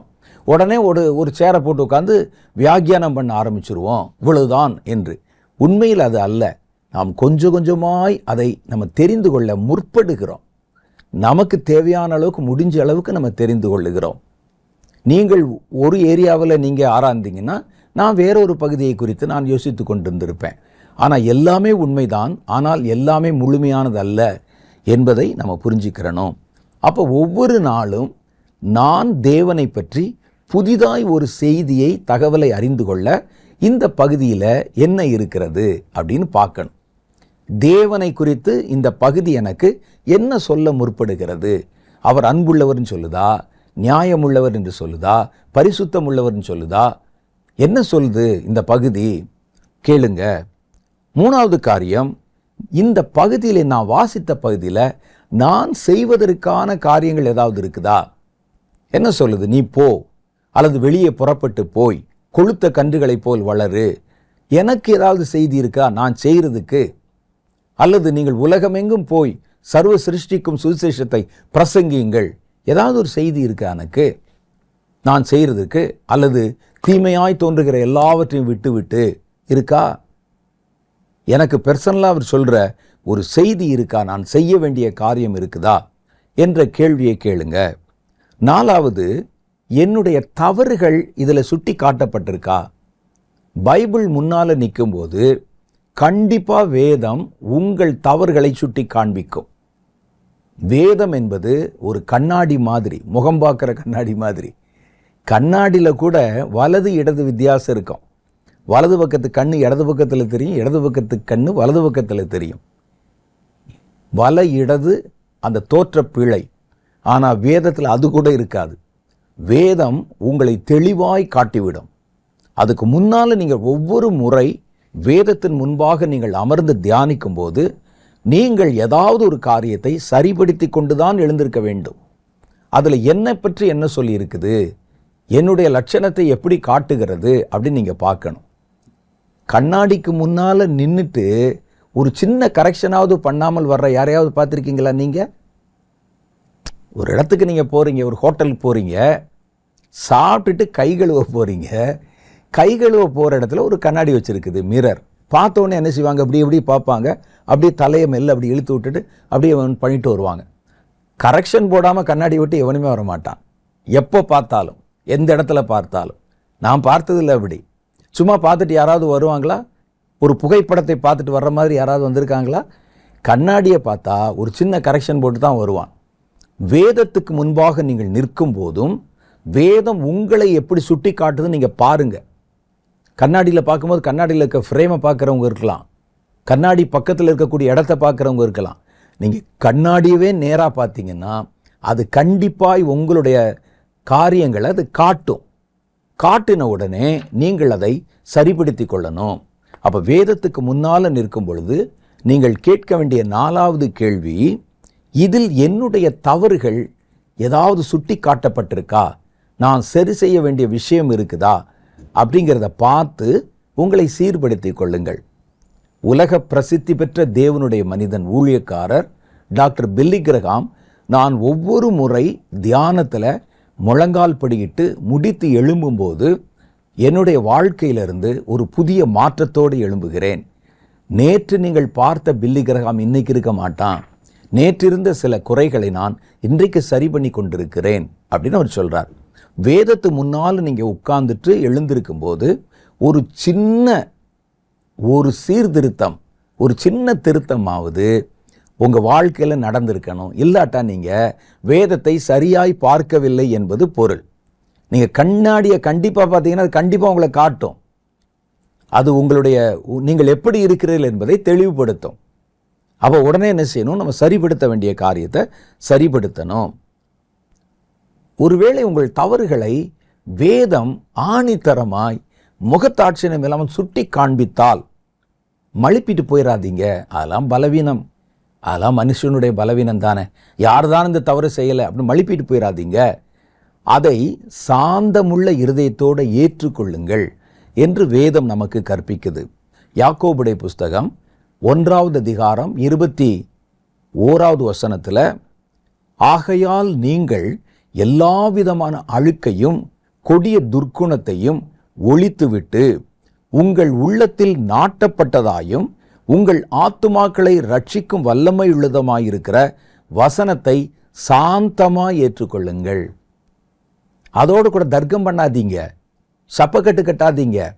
இதெல்லாம் பலவீனம் தானே, எல்லாரும் செய்கிறது தானே, இது மாம்சத்திலே இடறி விழுவதெல்லாம் சாதாரணமாக நடக்கிறது தானே என்று நீங்கள் உங்களை நீங்களே திருப்திப்படுத்திக்கிறாதீங்க.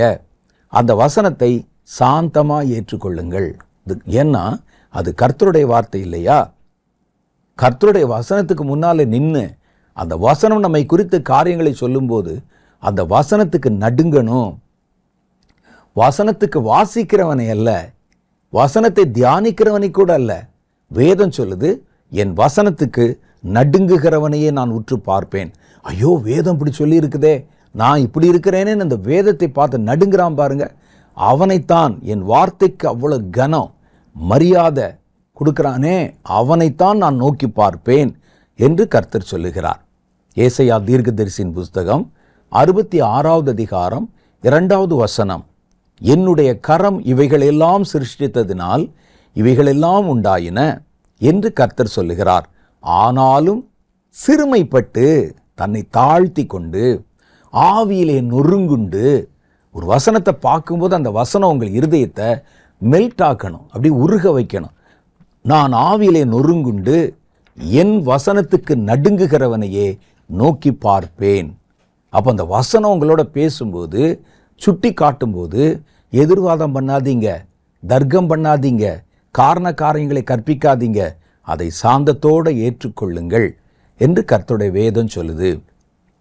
பேசப்பட்டது கர்த்தருடைய வார்த்தை என்று முதல்ல விசுவாசியுங்கள்.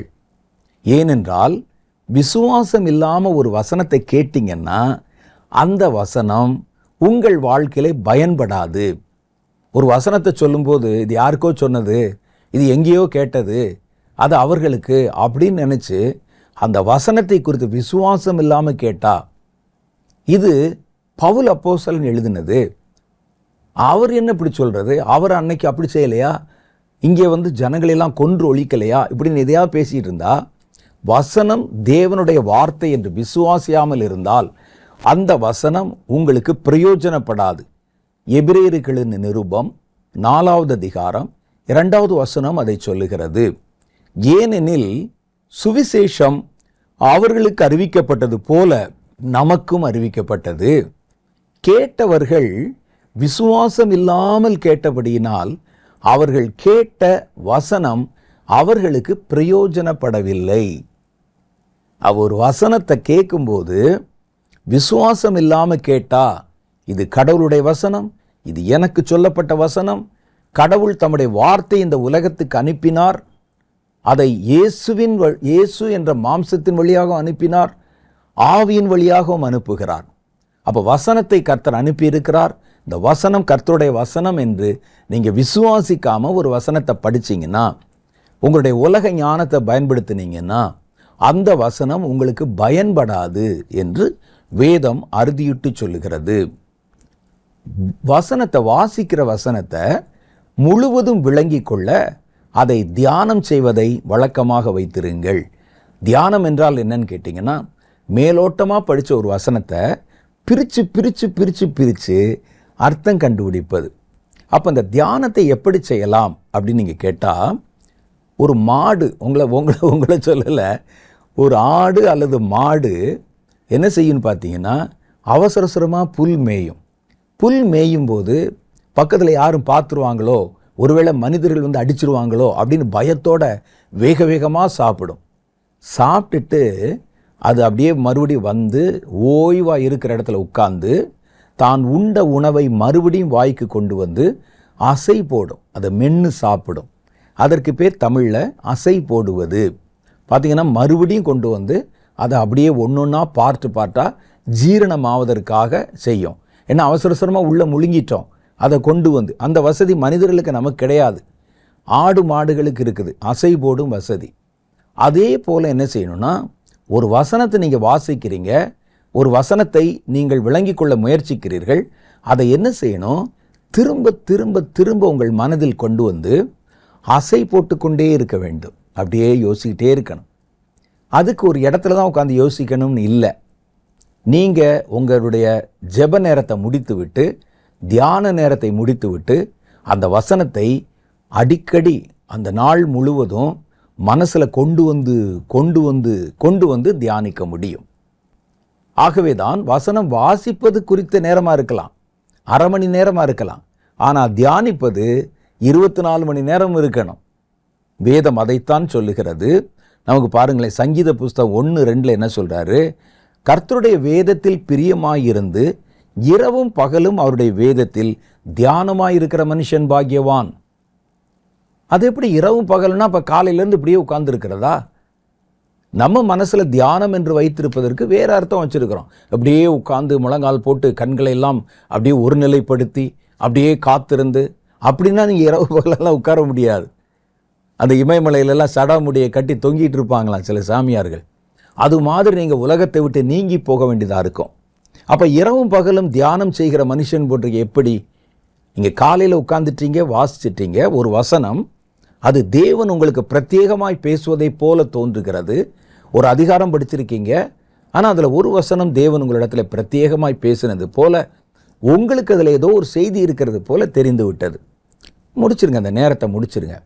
அதுக்கு பிறகு அடிக்கடி உங்கள் மனசில் அந்த வசனத்தை கொண்டு வந்துக்கிட்டே இருங்க. அதை கொண்டு வந்து அதை மறுபடியும் யோசிங்க. ஒரு பிரயாணம் பண்ணும்போதும், ஆஃபீஸுக்கு போகும்போதும், வேறு வேலைகளை செய்யும்போதும் அதை தியானித்து கொண்டே இருங்கள். அதை தான் அவர் சொல்கிறார். நீங்கள் தியானம் செய்வது ஒரு அறைக்குள்ளே ஒரு குறிப்பிட்ட நேரத்துக்குள்ளே முடிச்சிடாதீங்க. வாசிக்கிறது வேண்டுமானால் அந்த நேரத்துக்குள்ளே முடிச்சிருங்க, ஜெபம் பண்ணுறதை கூட அந்த நேரத்துக்குள்ளே முடிச்சிருங்க. ஆனால் தியானம் பண்ணுவதை அந்த நாள் முழுவதும் பின்தொடருங்கள் என்று நமக்கு ஆலோசனை சொல்கிறாங்க. அப்போத்தான் நம்ம இரவு பகல் தியானிக்க முடியும். ஜெபமும் கூட அப்படித்தான். இடைவிடாமல் ஜெபம் பண்ணுங்கன்னா, கதவை பூட்டிட்டு முழங்கால் படிக்கிட்டு அப்படியே கண்ணீரோடு அழுது அழுது அழுது ஜெபம் பண்ணணும்னு சொன்னால் அது இடைவிடாமல் ஜெபம் பண்ண சாத்தியம் இல்லை. அது எப்படி சாத்தியமாக இருக்கும்? வேறு வேலை பார்க்க வேண்டாமா? நமக்கு உண்டான வேலையாவது நம்ம பார்க்க வேண்டாமா? சாப்பிட்றது, தூங்குறது, வேறு மாதிரி காரியங்கள் ஒன்றுமே பண்ண முடியாதே. அப்போ எப்படி இடைவிடாமல் எப்படி ஜெபம் பண்ணுவது என்றால், ஒரு குறிப்பிட்ட இடத்துல உட்கார்ந்து ஒரு குறிப்பிட்ட நிலையில் இருந்து முழங்கால் படிக்கிட்டு அப்படி தான் ஜெபம் பண்ணணும். அப்படிங்கிறது ஒரு குறிப்பிட்ட நேரத்தோடு தான் அதை செய்ய முடியும். இடைவிடாமல் செய்வது என்பது உங்கள் இருதயம் சார்ந்த ஒரு விஷயம். அதுக்கு நேரங்காலம் இல்லை. உங்கள் மனசு அந்த ஜெபத்தையே யோசித்து கொண்டிருக்கணும். அதே போல தான் இதுலேயும் தேவனுடைய வார்த்தைகளை தியானிக்கும் போது இரவு பகல் தியானம் என்றால் ஒரு குறிப்பிட்ட இடத்தை அடைத்து கொண்டு அந்த இடத்துல உட்கார்ந்து செய்கிறது அல்ல. அதுக்கு பிறகும் உங்களுடைய சொந்த வாழ்க்கையில் வரும்போதும் இந்த வசனத்தை நீங்கள் மறுபடியும் மறுபடியும் மறுபடியும் நினைச்சு பார்த்து கொண்டே இருப்பது தான் தியானம். வேதத்தின் மேல் நாம் பிரியமாக இருக்கிறோம் என்பதே நாம் அதை இடைவிடாமல் தியானிக்கிறோம் என்பதில் தான் அடங்கியிருக்கு. வேதத்தில் நான் பிரியமாக இருக்கிறேன் அப்படின்னு சொல்கிறோமே, வசனம் சொல்லுது கர்த்தருடைய வேதத்தில் பிரியமாக இருக்கிற மனுஷன் பாக்கியவான். நம்ம கர்த்தருடைய வேதத்தில் பிரியமாக இருக்கிறோங்கிறதுக்கு அர்த்தமே என்னென்னா, அதையே நினச்சிக்கிட்டு இருக்கிறோம். நீங்கள் யாராவது ஒருவர் மேலே பிரியமாக இருந்தால் நீங்கள் அடிக்கடி பார்த்தீங்கன்னா அவங்கள நினச்சிக்கிட்டே இருப்பீங்க. உங்கள் அம்மாவாக இருக்கலாம், உங்கள் அப்பாவாக இருக்கலாம், உங்கள் நண்பராக இருக்கலாம். ரொம்ப பிரியமாக இருந்தால் நீங்கள் அடிக்கடி என்ன செய்வீங்கன்னா அவங்கள நினச்சிக்கிட்டே இருப்பீங்க.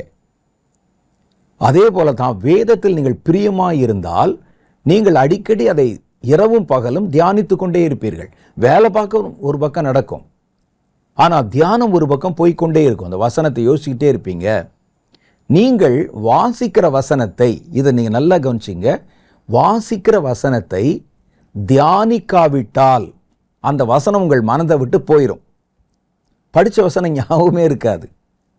அந்த வசனத்தை நம்ம தியானிக்கணும். பாருங்களேன், நான் உங்களுக்கு ஒரு செய்தி சொல்வதற்காக சில வசனங்களை குறித்து எடுத்து கொண்டு வந்திருக்கிறேன். இதில் முக்கியமாக நீங்கள் வேணுமானால் வாசித்து பார்த்தீங்கன்னா, நான் இதில் இந்த பிரசங்கத்தில் குறிப்பிட்ட பல வசனங்கள், பல வார்த்தைகளை நான் இதில் எழுதியே கொண்டு வரல. நான் பேசும்போதே அது எனக்கு ஞாபகம் வருகிறது. இந்த இடத்துல இந்த வசனத்தை சொன்னால் அது சரியாக இருக்குமே அப்படின்னு தோன்றுகிறது. காரணம் என்னன்னு கேட்டால், ஒரு வசனத்தை வாசிக்கும்போது நாங்கள் துவக்க காலத்திலிருந்தே அது கொஞ்ச நேரமாவது அதை தியானிக்கிறதை வழக்கமாக வச்சுருக்கிறேன். இந்த வசனத்தில் என்ன போட்டிருக்கு, இதில் என்னென்ன பகுதி இருக்குது அப்படின்னு வாசித்த உடனே அது நம்முடைய மனதில் அப்படி தங்கி விடுகிறது. சும்மா வாசிட்டு ஒரு புத்தகத்தை படிச்சுட்டு வச்சுட்டு போகிற மாதிரி போனால் அது உங்களுடைய மனதை விட்டு நீங்கி போய்விடும், ரொம்ப நேரம் அதில் நிற்காது. மத்தேயு சுவிசேஷம் 4வது அதிகாரம் 19வது வசனத்தில் பாருங்க, ஒருவன் ராஜ்யத்தின் வசனத்தை கேட்டும் அதை உணராதிருந்தால், அதோட அர்த்தம் தெரியாமல் இருந்தா, அதை புரிந்து கொள்ளாமல் இருந்தால், பொல்லாங்கன் வந்து அவன் இருதயத்தில் விதைக்கப்பட்டதை எடுத்துக்கொண்டு போய்விடுகிறான். பார்த்தீங்களா? அந்த வசனத்தை சாத்தான் சொன்ன வெறும் சாத்தான் மாத்திரம் இல்லை, நம்முடைய உலக கவலையாக இருக்கலாம், வேற பிரச்சனைகள் வழியாக அந்த வசனம் மறந்தே போயிடும், நமக்கு ஞாபகத்தில் இருக்காது. அந்த நம்ம வாசிக்கிற வசனத்தை நம்முடைய இருதயத்திலே வைக்க வேண்டும். அப்படி வைத்தால்தான் அந்த வசனம் நமக்கு பயனுள்ளதாக மாறும். அப்போ நம்முடைய இருதயத்தில் அந்த வார்த்தைகளை கவனமாக உள்ளே பொருத்தி வைப்பது ரொம்ப முக்கியமான ஒன்று. வேதத்தில் நீங்கள் பார்த்தீங்கன்னா லூக்கா சுவிசேஷம் 2வது அதிகாரம் 17 to 20 வரைக்கும் உண்டான வசனத்தில் 3 விதமான ஜனங்கள், வசனத்தில் அவங்களுடைய அப்ரோச் பாருங்க, 3 விதமான ஜனங்கள் பிள்ளையை கண்டு அந்த பிள்ளையை எங்கள் லூக்கா சுவிசேஷம் 2வது அதிகாரம் 17 to 20 அந்த பிள்ளையை குறித்து தங்களுக்கு சொல்லப்பட்ட சங்கதியை பிரசித்தம் பண்ணினார்கள். இயேசு குழந்தையா பிறந்திருக்கிறாரு, அவரை பற்றி சொல்லப்பட்ட வார்த்தையை கேட்ட வார்த்தையை பக்கத்தில் இருக்கவங்களுக்கெல்லாம் பிரசித்தம் பண்ணாங்க. அது ஒரு குரூப்பு. 2வது பாருங்க, மேய்ப்பராலே தங்களுக்கு சொல்லப்பட்டதை கேட்ட யாவரும் அவைகளை குறித்து ஆச்சரியப்பட்டார்கள். அது ஒரு குரூப்பு. வசனத்தை படிச்சுட்டு ஆச்சரியப்பட்ட, அடே அப்பா, வசனம் எப்படி இருக்குது, இதில் சொல்லப்படாத ஒன்றுமே இல்லை போல இருக்கே, எல்லாமே சொல்லியிருக்கேன், எவ்வளவு பிரம்மாண்டம், அவ்வளோதான், போயிடுவான். ஆச்சரியப்பட்டார்கள். ஒருவர் பிரசித்தம் பண்ணினார், ஒரே செய்தி தான், ஒருவர் ஆச்சரியப்பட்டார். 3வது காரியம் பாருங்க, மரியாளோ இயேசுனுடைய தாயாரோ அந்த சங்கதிகளை எல்லாம் தன் இருதயத்திலே வைத்து சிந்தனை பண்ணினாள். எப்போ வரைக்கும் தெரியுமா? இயேசு மரணம் வரைக்கும் அவரை பற்றி சொல்லப்பட்ட செய்திகளை அவருடைய தாயார் மனதில் வைத்து சிந்தனை பண்ணி கொண்டே இருந்தாங்க. அப்ப ஒரு வசனத்தை நீங்கள் கேட்கும்போது அதை மனதில் வைத்து அதை சிந்திக்கலாம், அல்லது அதை குறித்து பிரமிக்கலாம், அல்லது அதை குறித்து பிரசித்தம் பண்ணலாம். இதில் ஆரோக்கியம், இதில் 3 காரியம் சொல்லப்பட்டிருக்குது. பிரசித்தம் செய்வது, ஆச்சரியப்படுவது, மனதில் வைத்து சிந்தனை பண்ணுவது. இதில் ஆரோக்கியமானது என்னது அப்படின்னு கேட்டிங்கன்னா, மனதில் வைத்து சிந்தனை பண்ணுவது. 2வது, நீங்கள் சிந்தித்ததை மற்ற இடங்களுக்கு, மற்றவர்களுக்கு பிரசித்தம் பண்ணுவது. இந்த சும்மா பிரமித்து விட்டு போகிறவர்கள் இருக்கிறாங்க. லூக்கா 2வது அதிகாரம் 47 பாருங்க, அவர் பேசுவதை கேட்ட யாவரும் அவருடைய புத்தியையும் அவர் சொன்ன பதில்களையும் மாற்றுத்தரங்களையும் குறித்து பிரமித்தார்கள். என்ன சொல்றாங்கன்னு கேட்கல, அட்டே அப்பா அடிச்சிட்டாரே, எப்படி பேசுறாரு அப்படின்னு சொல்லி அவருடைய புத்தி கூர்மையை பார்த்து பிரமித்தார்கள்.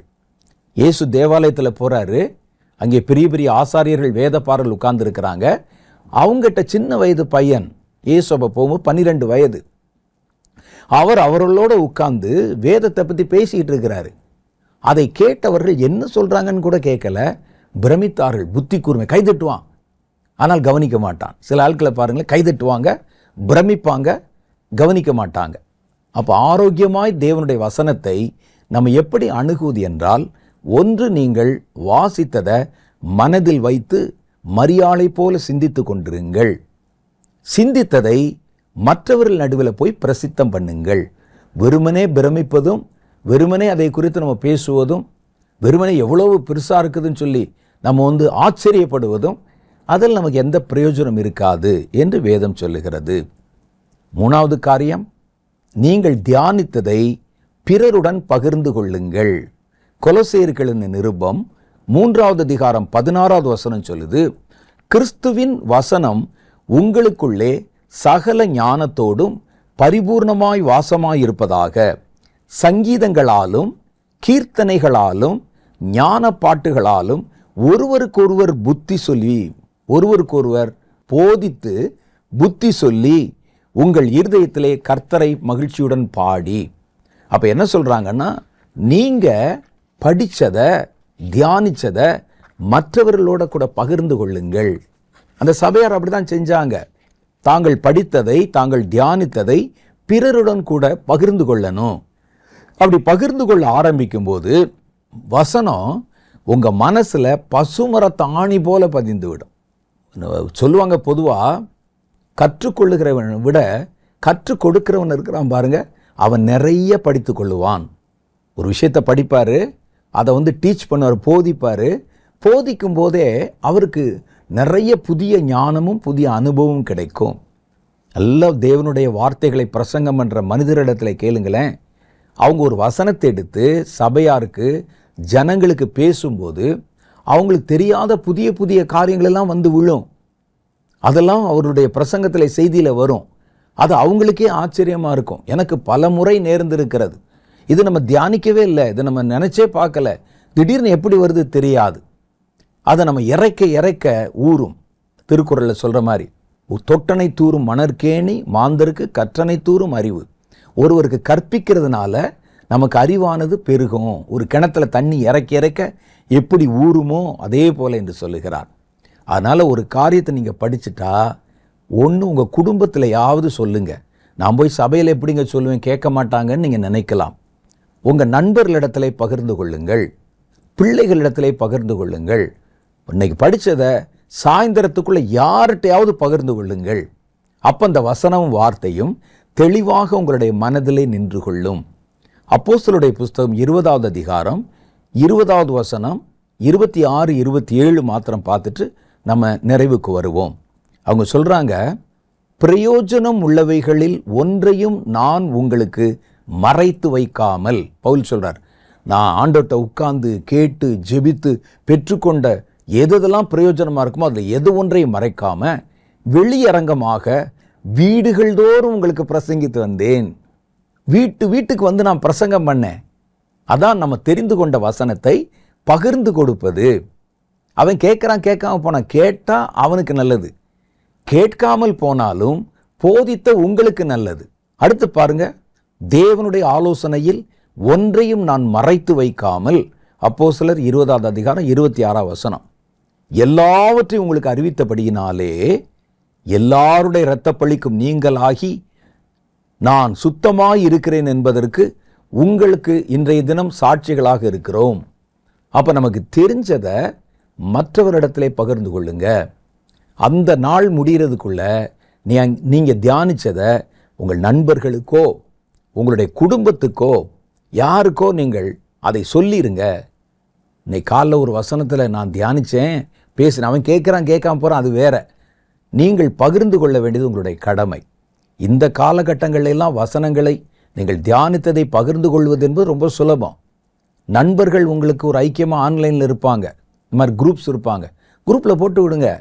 நீங்கள் தியானிச்சதை உங்கள் நண்பர்களுக்கு அதை பகிர்ந்து கொடுங்கள். அப்போ அந்த வசனம் வார்த்தையும் உங்களுக்குள்ளே கிரியை செய்ய ஆரம்பிக்கும். வேதமும் நானும் என்ற தலைப்பில் பேச இன்னும் நிறைய விஷயம் இருக்கு. ஆனாலும் நமக்கு அதிக சமயம் இல்லாததுனால இன்றைக்கு நம்முடைய நிகழ்ச்சியை நாம் இத்துடன் நிறைவு செய்து கொள்ளுவோம். கண்களை மூடி ஒரு சின்ன ஜெபம் செய்யலாம். அன்பும் இரக்கம் நிறைந்த எங்கள் பரலோக பிதாவே, நாங்கள் பேசிக்கொண்ட ஒவ்வொரு வார்த்தைகளுக்காக ஸ்தோத்திரம். கர்த்தருடைய ஆவியானவர் வேதத்தின் மூலம் நாங்கள் பெற வேண்டிய நன்மைகளையும், வேதத்தை கடைசி காலத்தில் நாங்கள் எங்களுடைய இருதயத்தில் இருத்தி கொள்ள வேண்டியதன் அவசியத்தையும், வேதத்தை நாங்கள் எப்படி முறையாக பயன்படுத்துவது என்கிற காரியத்தையும் விளக்கி காண்பித்ததற்காக ஸ்தோத்திரம். இந்த வார்த்தைகளை கேட்ட ஒவ்வொருவரோடும் இந்த வார்த்தைகள் இடைப்பட்டு பேசுவதாக, அவருடைய வாழ்க்கையில ஒரு புதிய மாற்றத்தை கொண்டு வருவதாக. தேவனே, இந்த வாரத்தை உம்முடைய பிள்ளைகளுக்கு ஆசீர்வாதமாக்கி தாரும். அவருடைய போக்கையும் வரத்தையும் ஆசீர்வதியும். வியாதிப்பட்டவர்களை நினைக்கிறேன். கர்த்தருடைய பிரசன்னம் அவர்கள் இந்த வாரத்திலே குணமாக்குவதாக. தேவையில் இருக்கிறவர்களை கர்த்தர் இந்த வாரத்தில் சந்தித்தருளும். உம்முடைய பிள்ளைகளுக்கு நீரே இந்த வாரத்திலும் போதுமானவராக இருந்து அவர்களை வழிநடத்தும். ஆவிக்குரிய காரியங்களிலும் பல காரியங்களை கற்றுக்கொள்ள அவர்களுக்கு உதவி செய்தருளும். சகல பொறுப்புகளையும் கர்த்தருடைய கரத்தில் ஒப்பு கொடுத்து ஜெபிக்கிறோம். இயேசுவின் மூலம் என் ஜெபங்களை ஏற்றுக்கொள்ளும் எங்கள் பிதாவே, ஆமென். கர்த்தர் இந்த நாள் நிகழ்ச்சியை நமக்கு ஆசீர்வாதமாக மாற்றி கொடுத்தார்.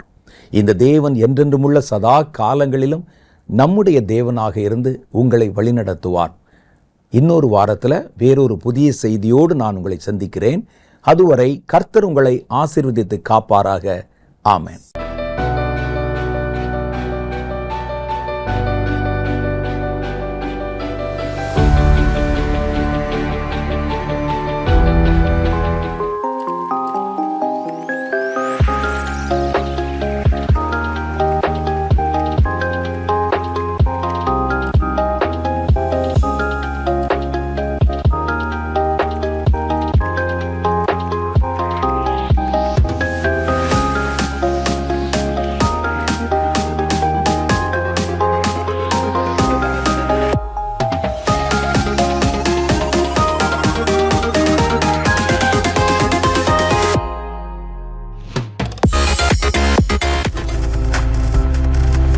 நீங்கள் பார்த்துக் கொண்டிருப்பது உங்கள் ஜாய் டிவி. உங்கள் துக்கம் சந்தோஷமாய் மாறும்.